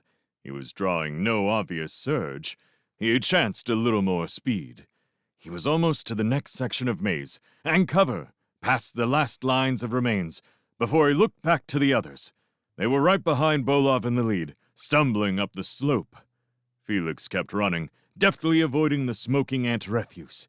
He wanted to reach the base of the knuckle, perhaps even the bench itself, before the ants could reorganize their attack. The flashes of blazer fire from off to his right told him he had been too hopeful. The other holes, unseen from his position, must already be emitting more ants. Still, there was hope. The others were still firing, still standing fast against a certain powerful impulse to flee. And, if he couldn't see ants yet, they couldn't see him. What would that matter? Wouldn't they be able to detect his presence on the very walls of their hive? Would they actually have to see them? With that thought, Felix leaped over the last rocky steps of the desert floor and pounded up the slopes of the knuckle itself. The footing was firm, the grainy surface perfect traction for his plasteel boots. He saw instantly that his prescribed route was unnecessarily cautious. He changed direction abruptly and climbed the slope to the bench in 3 giant-powered strides. The others, he knew without looking, would follow his lead. The bench was, for the time being, empty. The target hole loomed over him invitingly, only 10 meters or so up the slope. The wall here was steeper than he had realized, but still easily navigable. Felix nodded to himself. It was going to work. He turned and looked back, and the others were almost there. Bolov had dropped back a bit into the crowd to protect his irreplaceable cargo. Felix waved them exuberantly toward him, felt the rush of relief from those others who reached the bench and found it still empty. They turned too, and began to wave Bolov quickly forward. He heard their voices, exultant with unrestrained happiness. "We can do it! We're gonna make it!" And then Bolov was there on the bench itself, and moving through the crowd, holding out Bailey toward him like some honored trophy. And then the nightmare began. There were screams and shouts, and people pointing and firing their blazers at close range, and the ants were everywhere around them. Not from the saddleback, not from the multitudes, but from the target hole itself. 10, 20, 50 ants appeared in its mouth and slid, clawing and flailing down the steep slope into them. Someone screamed again, and Felix was knocked off balance as the ones closest to the attack tried to push back away. He fell to one knee, but dragged himself up quickly, yelling Bolov's name and trying to reach him through the panicking mob of warriors. Dimly, he heard Bolov respond, and then he saw him through the jumbling mass. Bolov had dropped Bailey and was being pushed away from him by the crowd. Felix and Bolov slammed toward one another, reaching Bailey simultaneously, lifting him, staggering, toward the slope and the hole. A blazer struck the slope beside them, and Felix screamed for the warriors to stop firing before they killed one another or him. He stumbled and drove himself against the crowd toward the slope, punching through at last and leaning against it, with Bolov beside him, holding Bailey's legs in one arm. Pandemonium. Warriors screaming and firing and trying to run all at the same time. Beams of blazer fire struck randomly everywhere, and Felix motioned to Bolov that they must climb the slope, must do it now while the slightest chance still remained.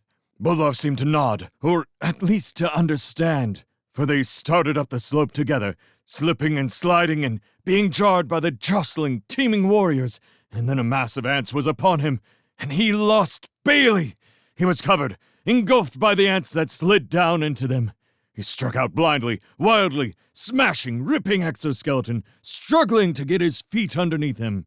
Twice he struck not exoskeleton, but plasteel, and the thought of it made him shudder, cringing. He was up then, and Bolov was beside him, and had Bailey, and they shouldered through the ants and started again up the slope, and there was a horrible, agonizing scream as a flash of blazer fire split the air between them, carving a deep, irreconcilable hole through Bailey's faceplate. "Oh, my God! My God!"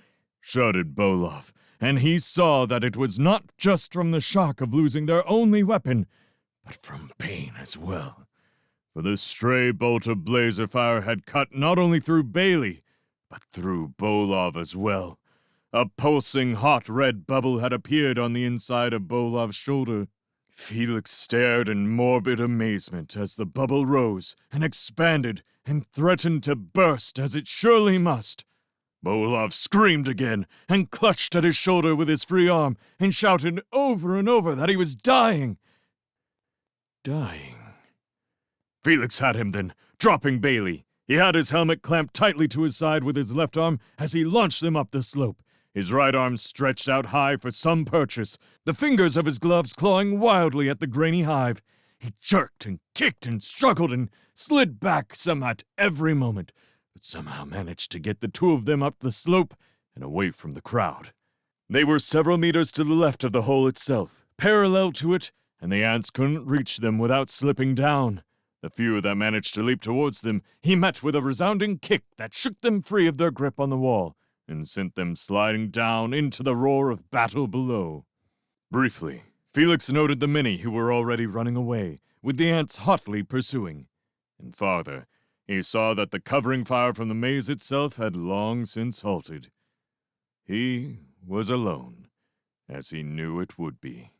He struggled and kicked out at another ant, sending it sliding, and at the same time pushing himself and his cargo further up the slope. Bolov was completely limp in his grasp, moaning loudly, unintelligibly. Felix grasped him with both hands and yanked him upward onto the slope beside him. He reached for Bolov's forearm and began to work the relays. Bolov, seeing what he was doing, began to sob. He tried, feebly, to struggle out of Felix's grasp, but Felix held him firmly against the slope, slapping away his futilely waving arms. Grimly, he continued to work relays. He looked up once and saw that the mouth of the hole was less than 3 meters away, and just beneath him. He was just in the right position. The ants couldn't reach him in time. If only they wouldn't know to toss Bolov away. The last relay controlled the interior light of Bolov's suit, and then Felix saw the man's face clearly for the first time. Saw that he was perhaps 5 years older. Saw that he badly needed a shave. Saw that he was weeping openly. Felix placed the surface of his face screen against Bolov's. "You know what to do?" he asked, in a cold, distant tone. Bolov cursed him deliberately, soundlessly, and Felix knew that he would do it. He nodded, almost to himself. He judged the distance to the hole, tensed his muscles. Bolov's voice stopped him cold. "You, Felix," said Bolov calmly, hopelessly, "are a filthy human being." Felix saw the lips working, saw the tongue accentuate each syllable, and felt a weight upon him growing and growing. But the engine only nodded in agreement. And then it rolled over, holding Bolov with both hands, and flung him into the hive. Felix was sliding down into the mass of humans and ants and tearing himself away and through them, and then he was sliding again down the slope of the saddleback, and then he was running across the blackened sand toward the maze. He leaped and turned and darted through the ants and the warriors. Some were alive, some were not, but he paid no attention either way. He shouldered past several slower-moving warriors and stomped wildly into the entrance of what remained of the maze. He passed more and more warriors as he reached the leveled area, but he didn't stop, didn't hesitate. The fear and only the fear controlled. The terror. Past the blackened sand and to the slopes of the mesa, traveling now as fast as he could travel, arms waving, eyes flickering, tears welling up in his eyes. He ran and ran and ran, and then he was up the mesa and crossing it, and he thought that it was too late now, that Bulov would never be able to do it by now. He must be dead already. But still he ran, the terror ruling all. He tripped at the edge of the mesa. He fell at 100 kilometers an hour. He struck the sand and rolled. He carved deep ruts where elbows and knees dug into the sand. A great cloud erupted over him. He continued to slide across the last few meters, and then he fell, completely out of control, down the long slope of the mesa. As he struck bottom, Bulov ejected, and the battle finally ended. He awoke, briefly, to the sound of the medic's impersonally soothing tones. He was told that connection was being made. He was told not to move. He was told of his myriad injuries. He was told that transit to the Terror was forthcoming. He was told that he had been found at the end of the last sweep for survivors, that he was, in fact, quite lucky. But he heard none of it. Instead, he only stared at the black sky above him. Night at last, he thought, and his eyes reluctantly closed. The doctor eyed the worst of the cyst-like bruises, the one that completely covered his right shoulder. "You can't wear a suit like that. No," he said. Felix felt a surge of relief so overwhelming that the awful pain was momentarily eclipsed. He noted the doctor's glowering, disgusted expression and felt his cheeks to see if they were red.